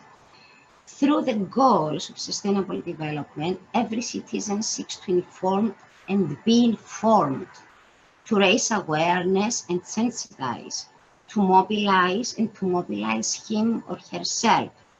The goals of sustainable development concern each of us at a collective and individual level from our own field of reference and action, and they want to make us to realize, on the one hand, the importance, and on the other hand, the role that each of us has to play in the sustainability of a place, in its social, cultural, economical, political, and economical dimension. The role of education for achieving this based on the main fact that opens people's eyes and minds to the realities of the world and awakens them to bring about a world of greater justice, equity, and human rights for all. It strengthens the belonging to the global family through actions that can promote and create in a sustainable manner better and more sustainable and viable societies. Why the SDGs demand global education and sustainable development education? Because they concern everyone at every level and every field. And very well was said before that they aim not to leave anyone behind. They approach global issues holistically. They highlight the things, the issues in systemic and according to their complex nature. They are moving from theory to practice. They provide the means and tools for integrate them. They tackle and they are giving emphasis to competences, and of course they are oriented to action in order to transform schools to and create them as learning communities. How does ESD contribute for the formation of the active citizen? Through this sustainable development, we have the opportunity to develop all those principles and values and acquire the skills and competences that can make us active citizens to orient ourselves towards a sustainable world. It enables to engage in political behavior, to gain a sense of responsibility and ownership, to know that our local problems impacted and affect local global problems and realize our responsibility in relation to them, to understand that our actions have global consequences, to acquire skills and competences of cooperation, negotiation, argumentation, decision-making, to regain our relationship with our place and to realize that our planet is our home. And of course, to gain all those values such as solidarity, equality, respect to ourselves, first of all, which I think that we have lost. In order to be able to promote change, it's very critical to have structures and institutions. And in this direction, and referring to Cyprus, Cyprus has made significant advances in this level of education in terms of promoting and strengthening horizontal structures and creating institutions through which the essential issues related to the promotion of the goals of the global agenda. Those are some examples for committees, interdepartmental committees that created in the Ministry of Education, and they are aim to promote policies that will facilitate the actions and they will promote the actions, the needed actions for integrating the global agenda. There is an interdepartmental committee on gender equality, the interdepartmental committee on global education, the committee for the educational integration of children with immigrant biographies, committee for prevention of violence, and of course the unit of education for the environment and sustainable development. Please allow me to talk a little bit about the policies regarding education for sustainable development, because it's the high priority in Cyprus as a key priority for the formation of active citizens. Is the key to shaping a better society guided by young people. And in this framework, we have the ESD National Action Plan, which facilitate the integration of SDG in the educational system of Cyprus by promoting or integrating some central actions which were very critical for being ESD as the flagship in Cyprus. Is the integration of ESD curriculum in all schools, the creation of various tools and materials for environment and sustainable development issues, the emphasis that is given to non-formal education by the establishment of governmental environmental education centers, which is operating as a complementary structure to the work that schools are doing in the field of SDGs. The participation in European programs, bilateral cooperations, seminars, pilot applications of intervention programs in the community, action community programs, and the new strand, which is mainstream in a Cyprus educational system, is a sustainable school design of schools as a place of creating healthy, sustainable, and learning communities, communities of learning. I'm going now to the big talking about the policy coherence, development and education in global and local level. Is becoming nowadays those issues very critical and are issues of emergency, because we are as a humanity facing the pandemic, which is one of the greatest crises that all of us in social, political, economy, and cultural life impacted us. First of all, let me say that the pandemic, it may seem that is related with the health system, but is directly linked to the destruction and elimination of biodiversity, the climate change, the air pollution, the air consumption patterns, our eating habits, and the adoption of a model of life incompatible with the principles of sustainable development, and we should really define as quality of life. Like most pandemic, it's not just a health and humanitarian crisis, but it's a consequence of intensifying environmental crisis. And when I'm talking for environmental crisis, I'm talking about the environment as a system, which is increasingly threatening our quality of life and ultimately our survival. Here are some examples of the impacts of the pandemic on the environment. Additionally, as individuals and as societies, we are called to realize that global challenges require a definition of our code of values based on maintaining and ensuring the balance of the environmental system of which we are participants and not sovereigns. Have we looked for the causes of the pandemic? Have we realized that the pandemic is the result of our choice? Have we realized that such pandemics will recur if we will not redefine our relation with the environment? The questions are neither rhetorical nor, I personally believe, expect answers, because our answers are given through the action-reaction relation by the system itself for decades. And here is how the goals of sustainable development measured with numbers in the pandemic time. What are the consequences of the pandemic also on the SDGs specifically? We can see that there is a lack of leadership and inadequacy on the part of the states to deal with the situation as a whole. Prolonged absence from school leads to lower graduation rates and worsens learning outcomes. Effects on children's mental health, social and all-round development. Increased child labor, while in various countries girls are the first to experience social exclusion. Risk of suspending policies, institutions, programs related to the environment and sustainable development. The Global Alliance and cooperation to ensure social cohesion is in question.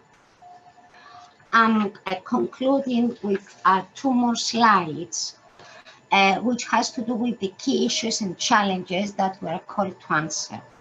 I do not want to look extreme or flatten everything, but my deep conviction is that the whole problem is moral and concerns values, which in the present situation highlights once again the hypocrisy and the appearance for the whole world community.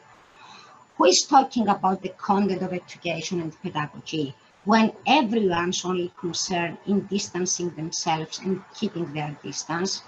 What active citizenship are we talking about when 80% of the action taken are exhausted in front of the screen? What investment are we talking about in new generations when there has never been a meaningful dialogue about the generations of COVID who are in danger of being lost? And I mean about the graduates, the children that they are entering for the first time in the school. What reduction of inequalities are we talking about when the pandemic itself showed inequality between states themselves? I'm concluding by indicating about the challenges that we are facing as education to achieve the goals of sustainable development and active quality. It's important that the region, the international community, and the major organizations are formulating key ESG policies, as well as designing tools to support countries in promoting SDGs and education for sustainable development and global citizenship education. And the agendas behind them clearly shown this. The question is, what changes should be made to educational organizations to help citizens to be active to change such situations? Who will guide us in these changes, and what kind of leadership should we invest in? Are educational systems and institutions properly prepared and able to adapt their program structures, infrastructures in a way to address sustainability issues systematically, and especially in the post-pandemic era? Through what processes and mechanisms the concept of the citizenship can be dynamic and continue to exist? How can inequality be addressed at all levels? How can freedom of speech and expression, political action and reaction be guaranteed without fear in decision-making or the abolition of policies? And finally, on what values we are referring to? What values do we advocate, and how we can invest in the active citizen? I have finished, and thank you again for giving the floor and inviting me to be to this really interesting conference. Hoping that with my intervention, I contribute at least to this very interesting dialogue. Thank you. Thank you, Dr. Zachariou. I kindly remind you to share your questions through the chat, and we'll go through them after all the speakers have presented. And we now move on with Mr. Liam Wedgmont, Executive Director of the Global Education Network Europe.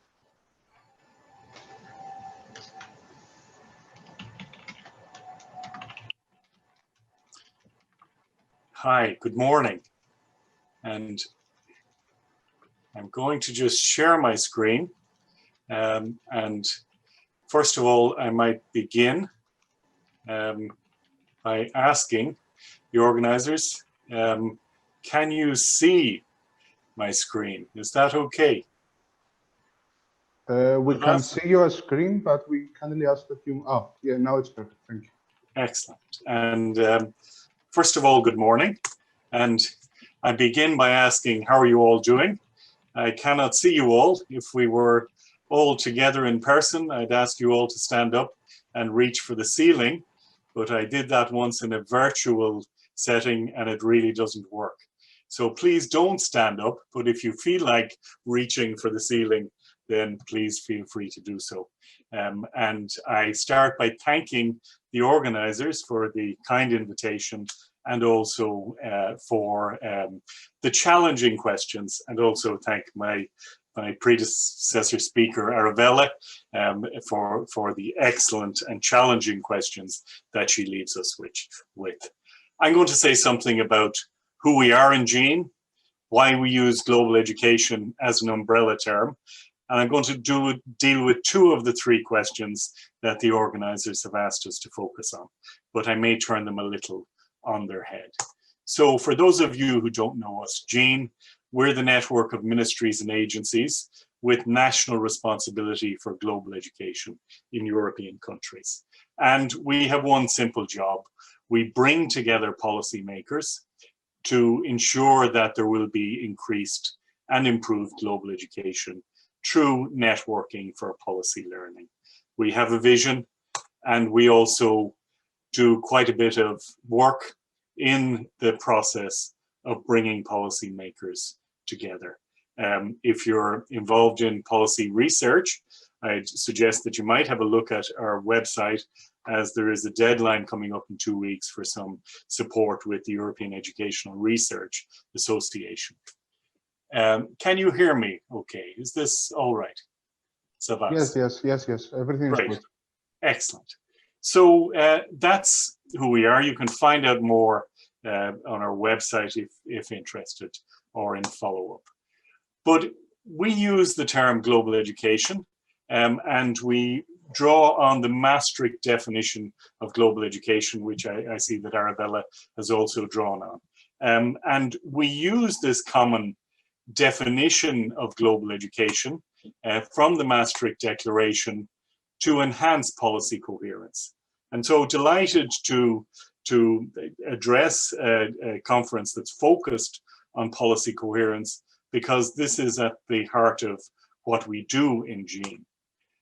As you know, in global education, there are lots of competing terms, and there are lots and lots and lots, including some new terms for what we are about. But essentially, we use the umbrella term because we want to undermine siloization and promote policy coherence, policy coordination, and policy learning. And we've been doing that since about 2001. If you'd like to learn more through our State of Global Education in Europe reports, or through our national peer reviews, including a peer review of Cyprus, then again, there's plenty available there on our website.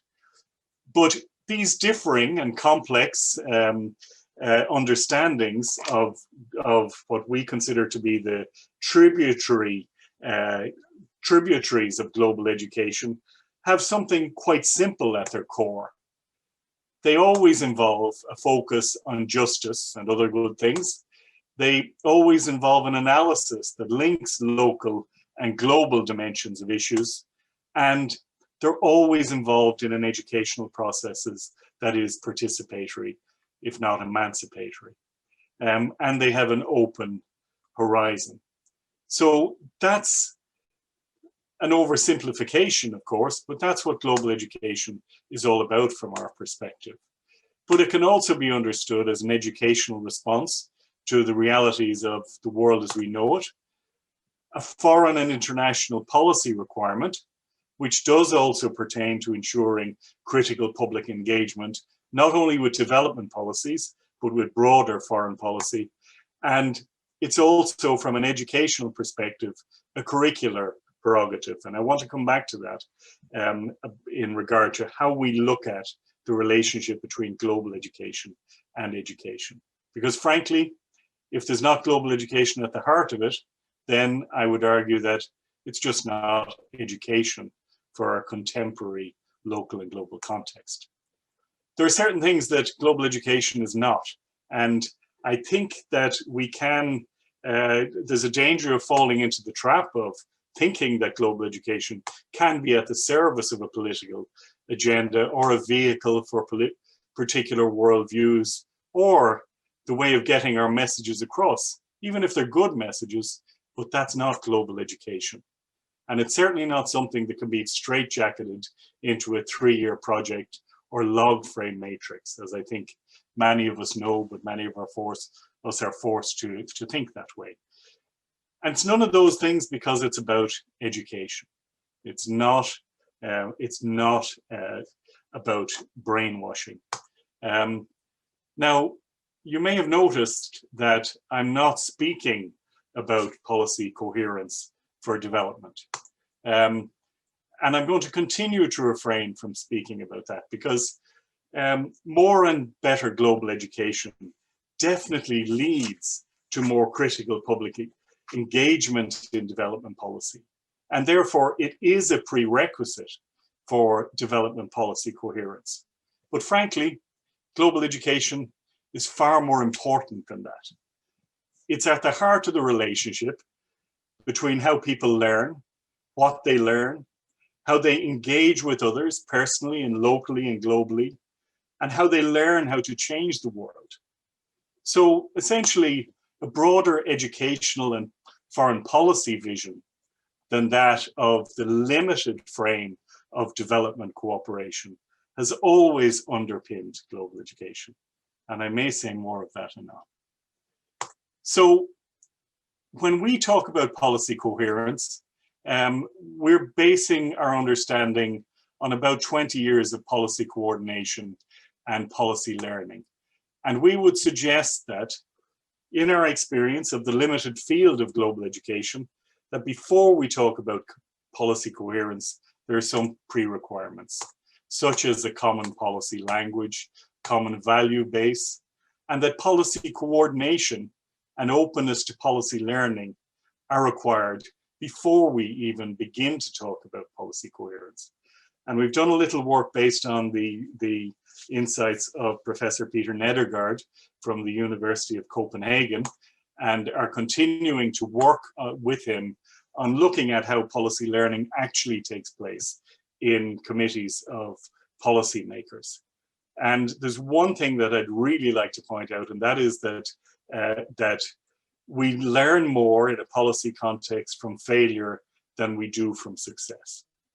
But we need spaces where we can share policy failure if we're going to learn from policy failure. And some of our planning models, including in global education, tend to advertise the success rather than to learn from the failure. And that's something that I think we need to deal with.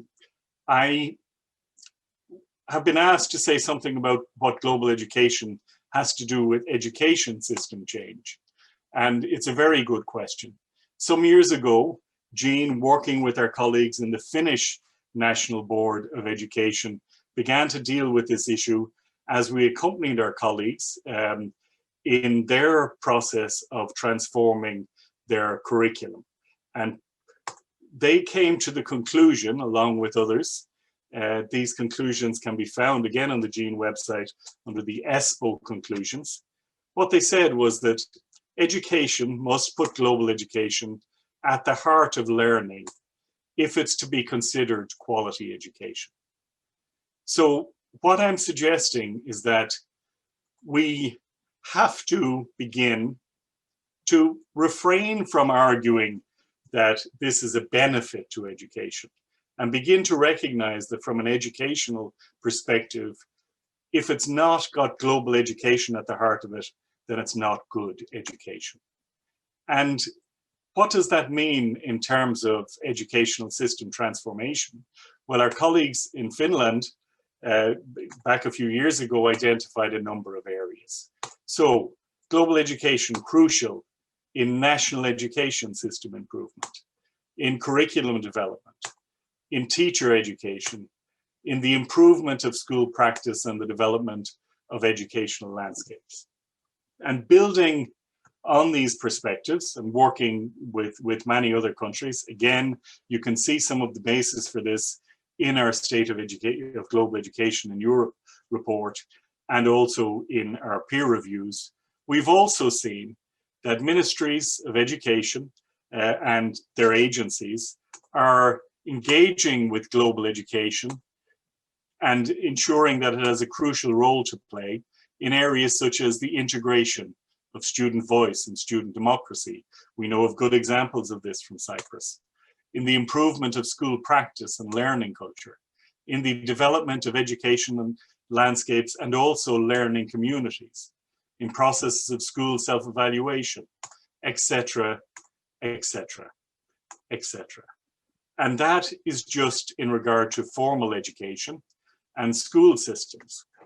We could give similar examples in regard to non-formal sectors such as youth or work with trade unions and informal vocational education that was mentioned earlier. So we're coming to the stage where education systems are beginning to recognize that given the world we live in, it's not about global education as an added advantage, it's about global education at the heart and core of what they do. So that's it in regard to education systems. What I suggest is that we should develop a similar perspective in regard to society. That it's not about adding up the benefits, it's about recognizing, as I think this echoes the statement of Arabella, that we need to recognize that in our current world, it's not about what we can do for the current world, but that the current world needs global education. That if education doesn't have global learning at its heart, it's not just, it's simply not quality education. And also, it was clear before the current crisis, but it's even clearer now, that we need a new paradigm and that global education needs to be at the heart of that new paradigm. It's not an added extra, it's a prerequisite, and it's a necessary precondition for achieving a less unequal, more just world. I hope I haven't taken too long, Savas, and I would like to leave it there by thanking you and happy to continue the conversation. Thank you very much. No, I think we're okay. And we move on with our next speaker, Professor Michalinos Zembilas from the Open University of Cyprus. Mr. Zembilas, if you can please. Thank you, Savas. I will switch gears a little bit and talk more philosophically, if you don't mind. So I don't have any slides. I recently revisited Mark Hobbart's 1993 edited book titled An Anthropological Critique of Development. In the introductory chapter of this collection, Hobbart provides a genealogy of the notion of development. Sociologists and anthropologists, Hobbart tells us, have long been critical of attempts to articulate development in purely rationalist or technical terms, namely as a process of growth that is grounded in the presuppositions of systematic management of new knowledge and skills, while issues of social injustice are backgrounded. I was pleased to hear Stefan earlier in his keynote to also challenge the traditional approach to development. Recent shifts in education around globalization, neoliberalism, and the discourse of specialized knowledge and high skills remind us of how the notion of development is frequently depoliticized and decontextualized when it mainly focuses on ways to increase capacity building, usually borrowing practices and policies from one policy context to another, while failing to pay attention to how these policies or practices can actually advance social justice and address effectively the perennial problem of the reproduction of social inequalities. I frequently give the example of best or good practices as a case in point. We often talk about transferring best practices from one policy context to another as a solution that speeds up development while underestimating that what is considered good in one context is not necessarily good in another. Although I find it interesting that policy coherence for development is a key pillar of the EU's efforts to enhance the positive impact and increase effectiveness of development cooperation, I wonder to what extent the advocated vision of policy coherence for development reproduces already existing social inequalities. My aim today, of course, is not to provide a comprehensive critique of the notion of policy coherence for development, particularly in relation to the role of global education. Rather, my intention is much more humble and comes down to a simple argument. To the extent that policy coherence for development is squeezed into categories of growth and progress without at least instilling the practical demands of a global education with ethical and political significance, then our efforts will unwittingly be caught up in a blind reproduction of hegemonic forms of development and social injustice. Ethical considerations, of course, are already taking place across many fields in education, within which global education is increasingly gaining recognition as an umbrella term, like peace education, intercultural education, citizenship education, human rights education, and environmental education. But this state of affairs does not necessarily ensure that global education functions or teaches ethically or responsibly, or even that we can easily determine what that might mean. At issue here is a common challenge of ethical thinking and how we bring it to bear upon our education policies and our educational systems regarding global education policy for social justice rather than only for development. A fundamental question then is, how can we instill policy practices with ethical and political significance so that hegemonic and rationalist epistemologies of development are interrupted and ethical values of social justice are foregrounded rather than backgrounded?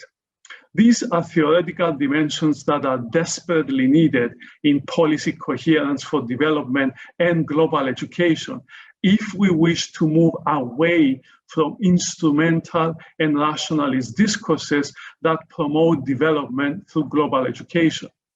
If, as educators, our aim is individual and social transformation, then we need to keep asking how precisely is policy coherence promoted in ways that are socially just.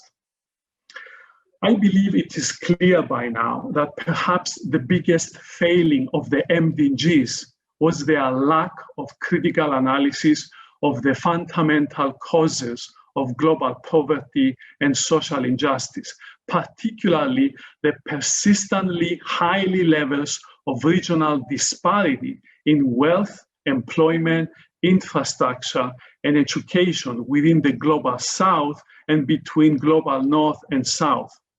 As it has been pointed out by several scholars, the MDGs were applied to the so-called developing countries in ways that isolated the causes of poverty and injustice within the domestic policies of governments. Clearly, we cannot repeat the same mistake with the SDGs. Yet, the question is how global education may contribute in ways that truly take into consideration the structural causes of poverty and injustice. Global education and education in general will clearly not eradicate poverty and injustice, but it can surely make a significant contribution if it is situated within a set of policies across a range of policy areas that support social justice and the eradication of poverty. I would argue, though, that this cannot happen unless global education entails an explicitly decolonial ethics in its pedagogical and policy ethos. Now, what do I mean by that and why is this important? Recent work in fields related to global education, like human rights education and peace education, has begun to critique coloniality and Eurocentrism embedded in theoretical frameworks, pedagogical practices, and education policies in these areas. This work is unmasking how coloniality and Eurocentrism are implicated in uncritical, monolithic, depoliticized, and largely decontextualized understandings and practices of what constitutes development or policy transfer. This work has drawn attention to a range of exclusions, epistemic injustices, and other violences in global education, to use the umbrella term, and a failure to fully address issues of power, race, and coloniality. Some of the critiques that have been raised against coloniality and Eurocentrism draw inspiration from decolonial thinking, highlighting how a colonial matrix of power systematically reproduces colonial patterns of racial domination, epistemic hierarchization, and marginalization of non-Western knowledges and life worlds in the so-called developing countries, in which policy coherence for development is often aimed at. Scholars like Enrique Dussel, Walter Mignolo, Nelson Maldonado Torres, Sylvia Winter, and others have turned our attention to the deep influence of taken for granted epistemological, ontological, methodological, and ethical assumptions embedded within academic disciplines, as well as EU development projects.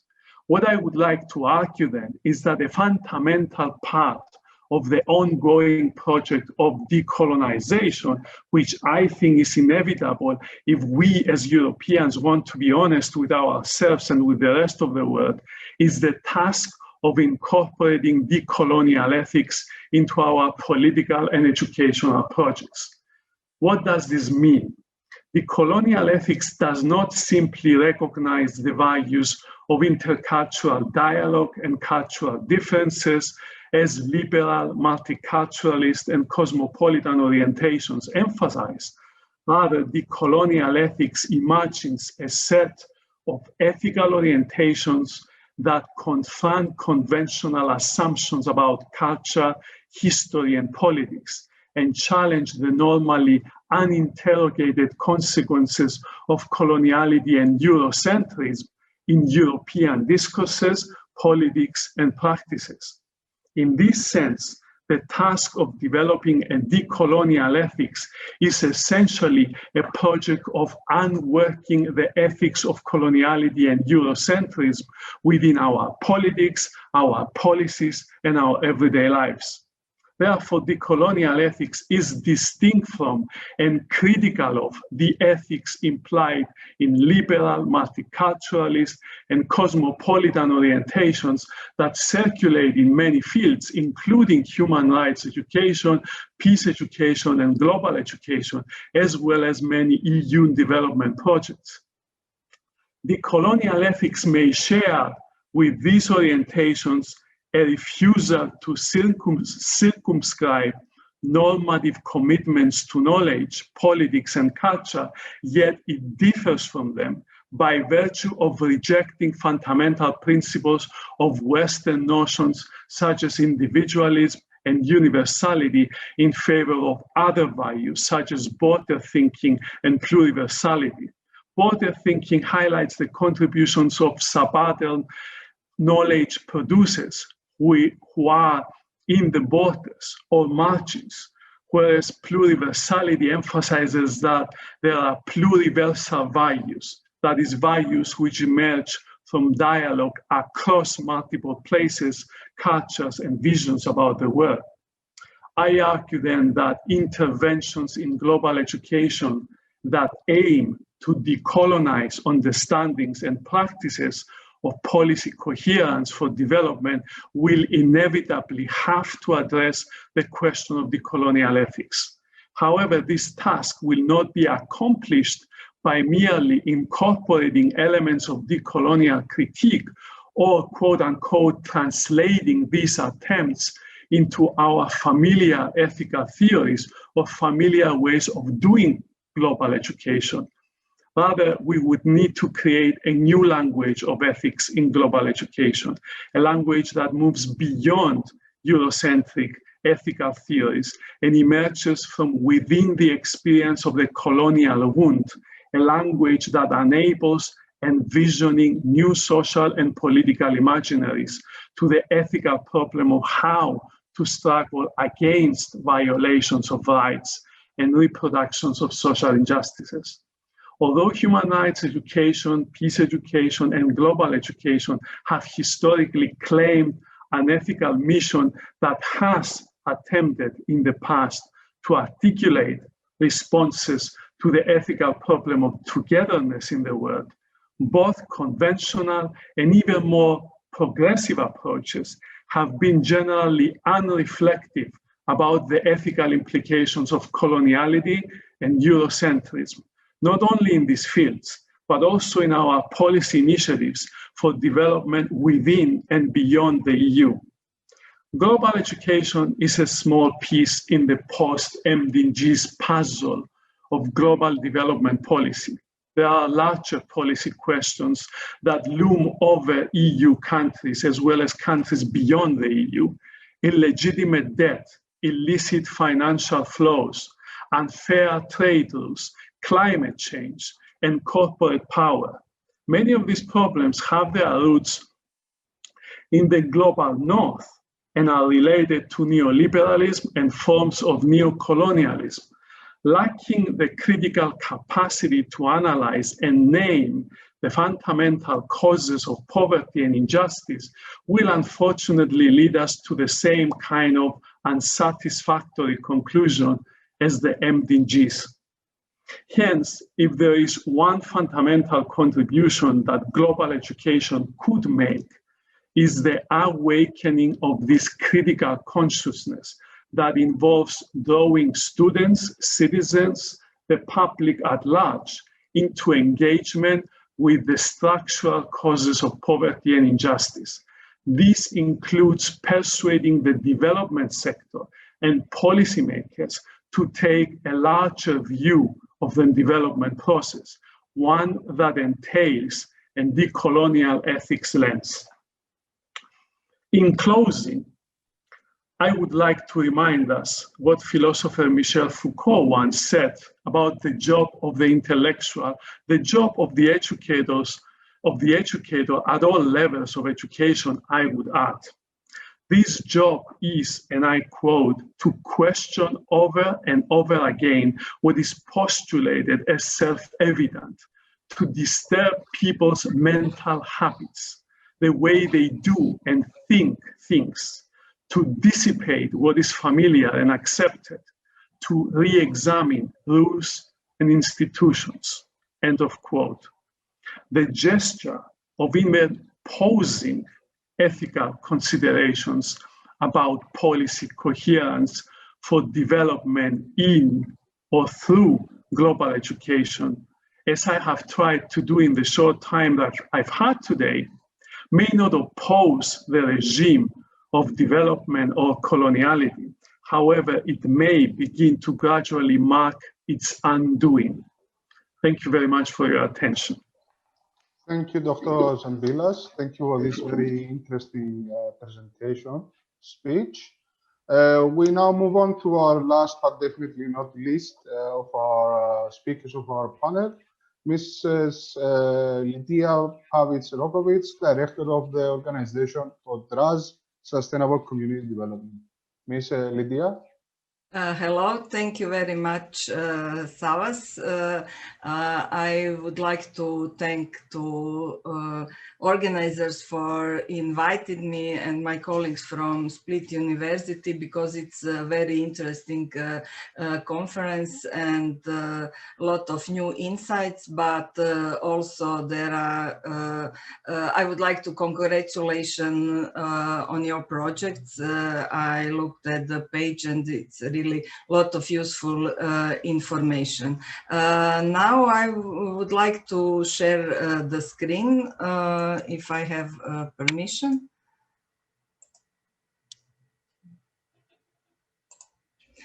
So thank you. I hope you see it all.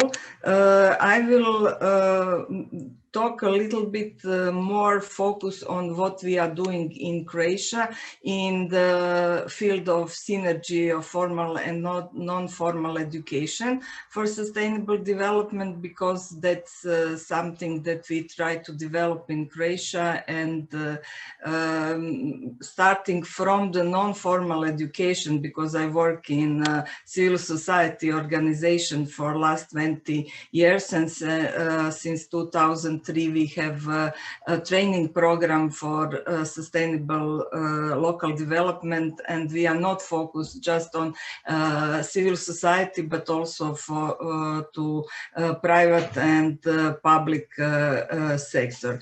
I have to say that kind of awakening for me on how we educate was Paulo Freire book, Pedagogy of the Oppressed. I assume that many of you have read. We translate that publication to Croatia, and I think we should do it again, because it's not outdated yet, although we hear for many other authors that were mentioned today. I will first put kind of seeing what is going on this political will level. We heard today that political will, and I also agreed, is very important to pursue with some activities, some ideas, and some 10 years ago in Croatia, Action Plan for Education for Sustainable Development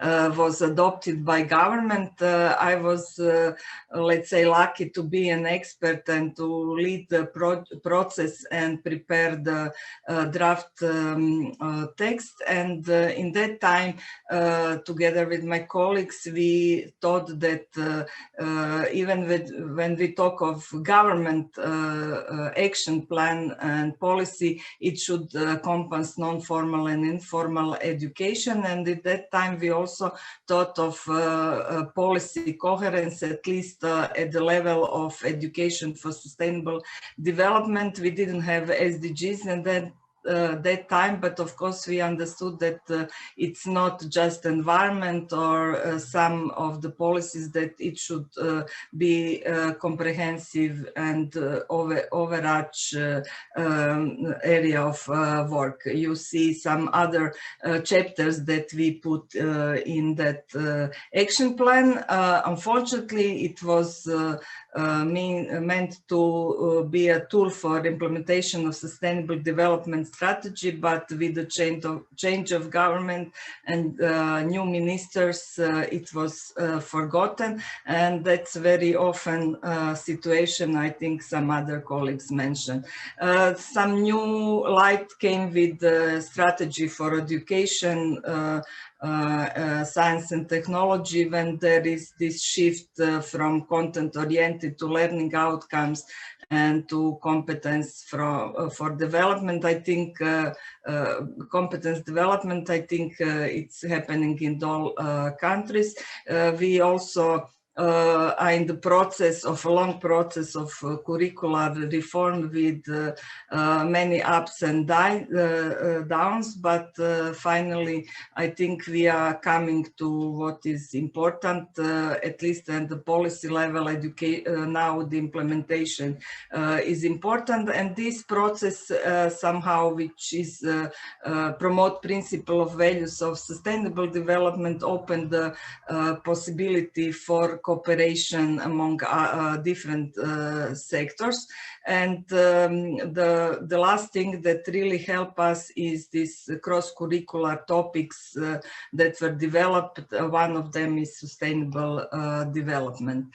When we talk about synergy of formal and non-formal education, which I think other speakers mentioned as important, because then we are reaching out to also young people, and we educate them to praise and understand empathy, critical thinking, and other democratic values.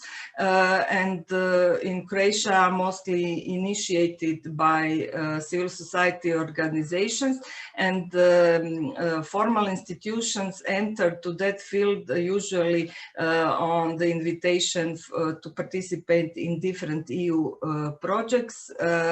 And now when we have more funding possibilities, we have some more projects that are developing such synergy, and teachers and professors are more open to participate in different activities. I put some of them in my slide. I would just briefly mention some projects. Sustineo is a relatively new project in which, through collaboration, participation, research and education, I would like to raise capacities of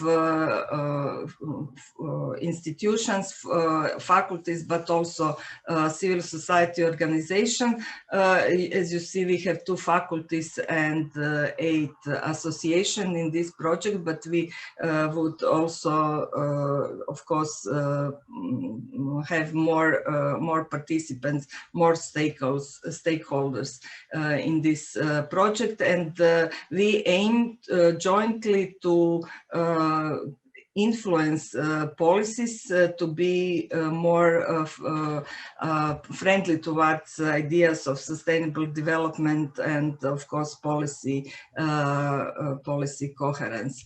The other one is that we conduct is cooperation with secondary schools, and we have here Sustainable Development Academy for teachers. We have also education programs for students, not just of sustainable development, but also volunteering, some concrete activities in schools and communities, and through developing educational package, we can be used in other schools, but also curriculum, establishing volunteering clubs and other activities. We we would like, and I hope we shall have sustained effects of our project. And one process, one network that my organization is secretariat of the CIVNet Slovenia Croatia Southeast Europe network. We are working on the issues of sustainable urban development, sustainable mobility in urban areas, but also better mobility and increasing quality of life in local communities.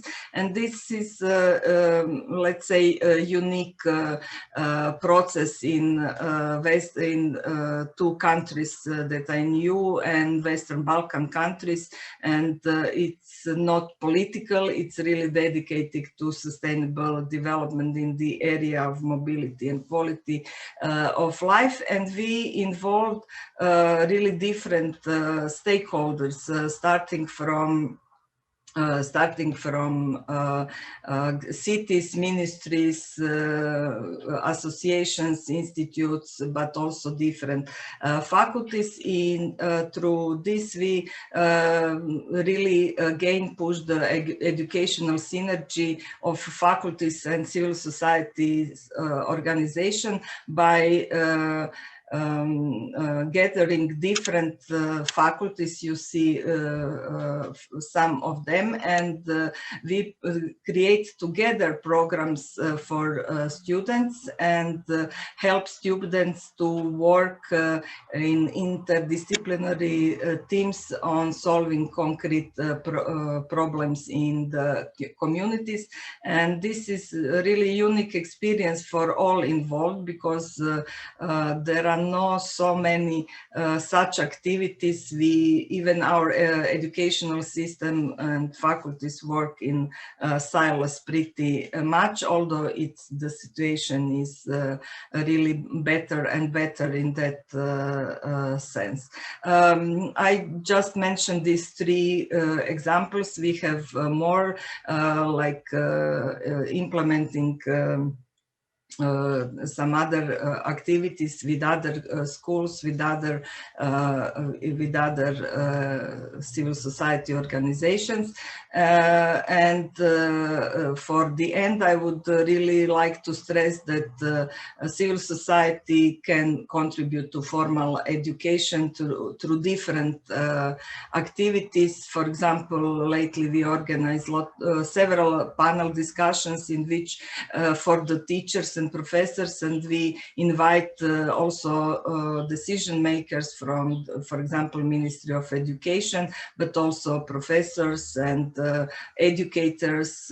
So it's really a huge interest of teachers, because that's the way how they can have new information, and it's all in local language. In this context, it's sometimes very important.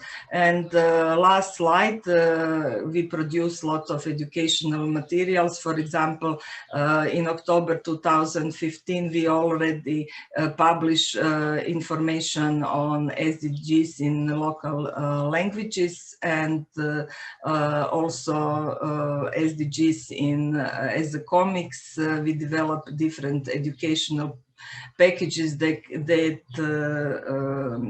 teachers can use in their work. We prepare some short educational films.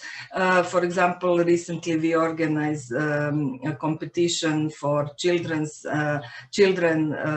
with their mentors, teacher mentors, on how they see each SDG through some art work. And I will just mention European Sustainable Development Week. We are the coordinator, and I'm glad that many, not only NGOs, but ministries as well as universities participate. I'm glad that University from Split, which participate in this project, was very active. So I would stop here with once more with wishing all the participants all the best in this year, with hope that it will be more friendly than the last one. And of course, I'm open for discussion. Obviously, we have a lot of things to discuss and a lot of experience to share.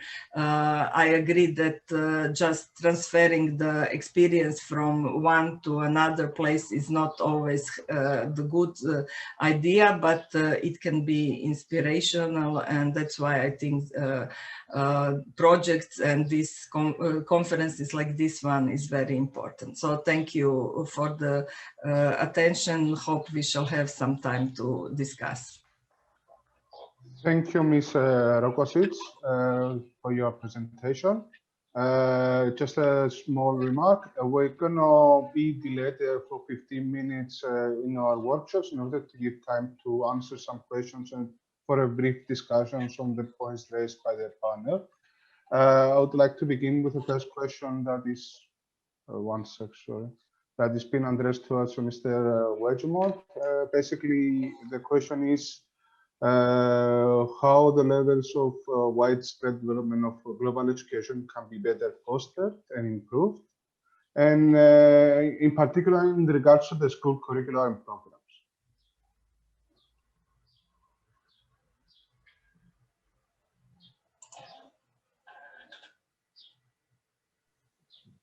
Savas, I'll be honest with you, I'm not going to try and give a comprehensive answer to that question, because that's what we do day by day and week by week and month by month. So instead, I would suggest that there are a number of publications where anyone who's interested could get a sense of how that is done systematically by ministries of education and ministries of foreign affairs in European countries. So on the GEAN website, the State of Global Education is an annual report which gives a fairly detailed account of what's going on. And if anyone is interested in further more detailed conversations about the process of curriculum reform or development, we'd be happy to have a further conversation about it. Is that okay? Yeah, I think so. Thank you. I invite the participants to share any other further questions they might have towards the speakers. And until we receive any questions as to that, I was wondering if any one of the panel speakers would like to comment on the rest of the presentations made by the panel as part of the discussion.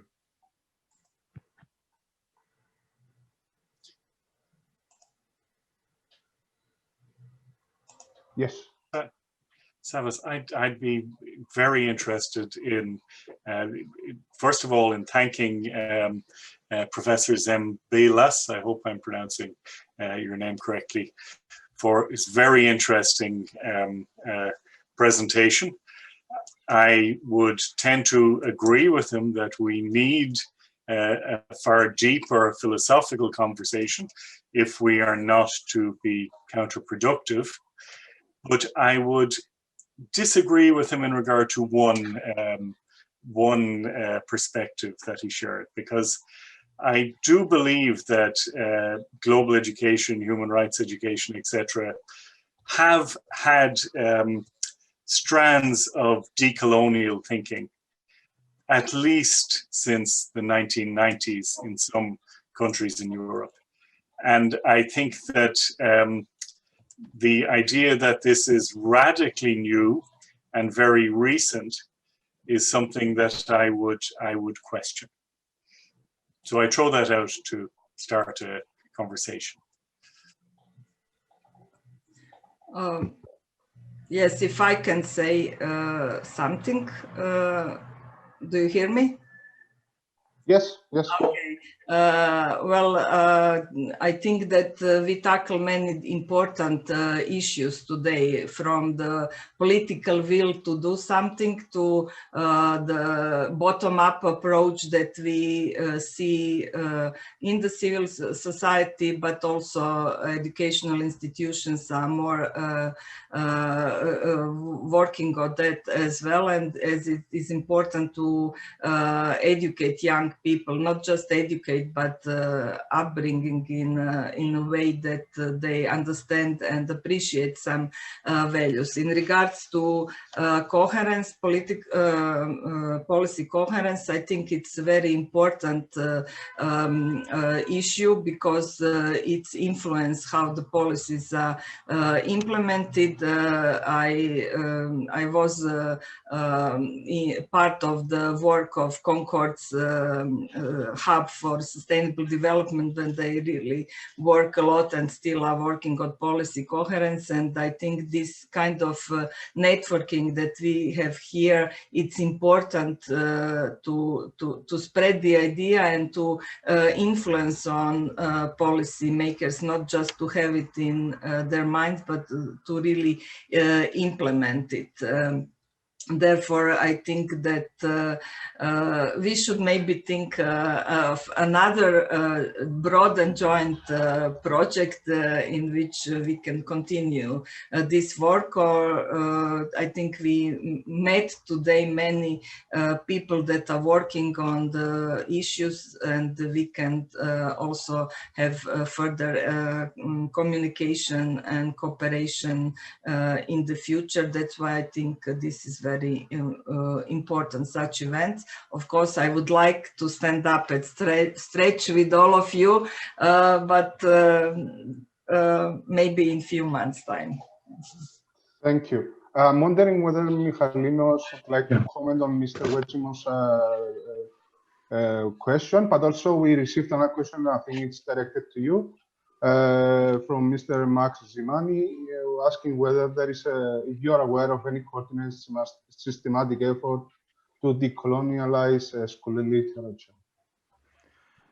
Thank you, Sava. First of all, thank you, Liam, for your comment. You're right that there have been some bits and pieces in the 90s, but the fact of the matter is that if you look at the literature in human rights education and peace education that I'm more familiar with, discussions about decolonization have only been recent. I mean, last year there was a full special issue on the decolonization of human rights education and peace education in the International Journal of Human Rights Education. So there have been some efforts earlier, but surely they have become more systematized and in recent years, and people are, you know, at least in academia, taking more seriously the project of decolonization of higher education, decolonization of separate fields of education like human rights education and so on. So you see more and more of this literature. Now, again, briefly, I'm being conscious of time, and we can definitely discuss via email in the future. There have been, again, bits and pieces of efforts to decolonize, you know, to do decolonization analysis of school textbooks or of school curricula. But the truth is that at the European policy level that we are talking about today, I don't see a political, somebody said it earlier, it's a matter of political will. I haven't seen, honestly, an effort at the political level to talk the language of decolonization at the policy level. Do I think that someday it will take place? I'm not sure, to be honest. I don't see this deep self-reflection at the political level of acknowledging the consequences of colonization, of European colonization in Africa, all over the world. So the networks, Concord and Jean and others are doing wonderful job, and I do hope that over time they become more successful in having an impact at the policy level. But at the political level, the level that decisions are being taken place, we're talking about about policy coherence for development today. I don't see any significant changes at this moment. But let's be hopeful that all these efforts are going to, make a difference someday. That's the short answer. The long email. Thank you. Thank you, Dr. Zembilas. I will now give the chance to Dr. Zachariou to give your own view. Yeah, thanks, Aras. I would like to comment a few things, listening to the discussion. What is clear to all of us from the interventions is that the issue is multidimensional. It's unethical, it's political, it's educational, it's moral. And it's great because this conference brings together people from various fields, from the policy domain, from the scientific domain, from the educational, from the NGOs. And why I am commenting this.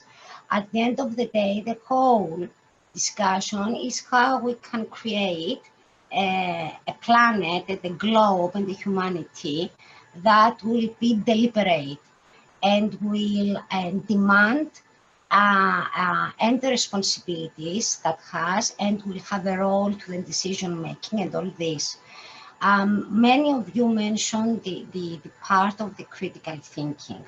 From my perspective as a person that is active in the educational sector for many years and working for sustainable development, what is really very critical is to understand that we have to see schools not with the narrow term of schooling, means to bring students just to teach them or to educate them in terms that are identified by somebody else. My second point has to do with the instrumental nature of schooling, which has to move beyond this and reorganize the educational systems in a way that will not operate as schools, just as places that we are going to spend few hours to see how we will cover a specific type of knowledge. Those issues are very complicated, so we have to see the school as an open community of learning, which means that we have to see the transformation of education system based on a whole institution approach.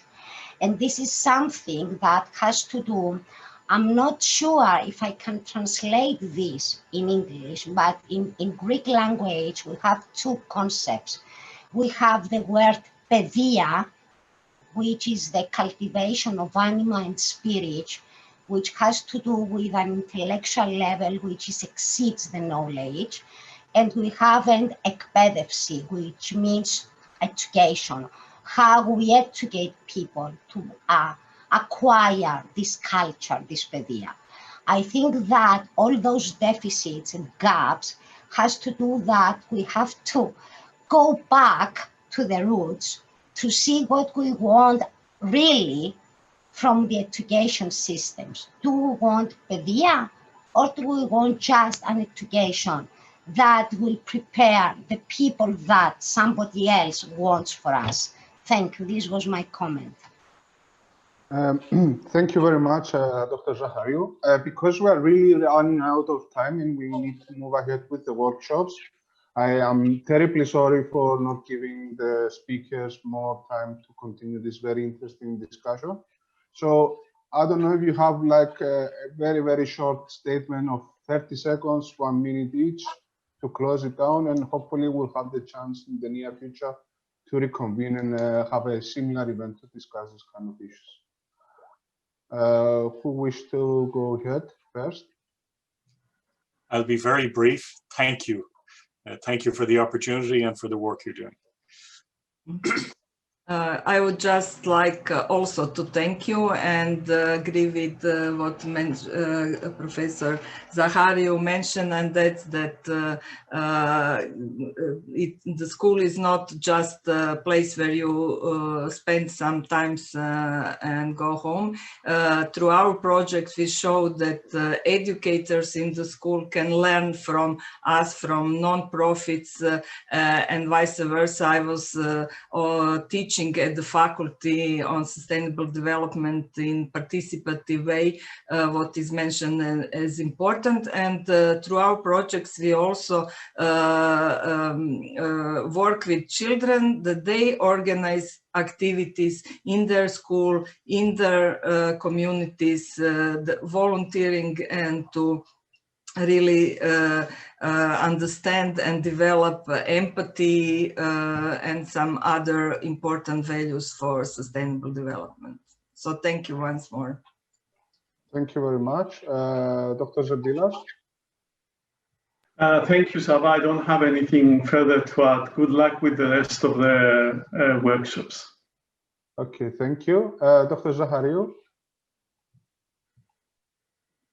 Just to thank you and concluding my previous comment, I'm going to say that we have to face young children as active citizens from their early ages and not just as students.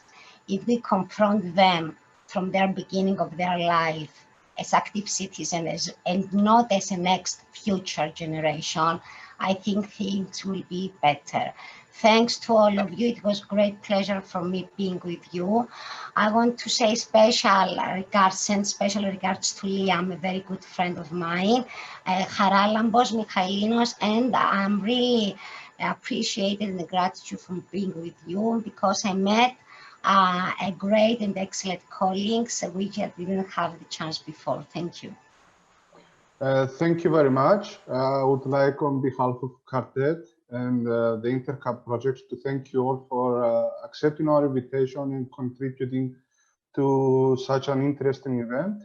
And of course, thank all the participants for being with us throughout this time. We apologize for the delays we've experienced and the fact we didn't give enough time for our speakers to further discuss and develop the issues covered. But we will have to conclude, and I invite all of you who are interested in attending the workshops to move ahead and join the workshops and the calls for the workshops.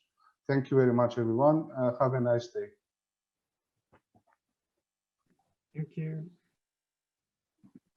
Thank you. Bye-bye.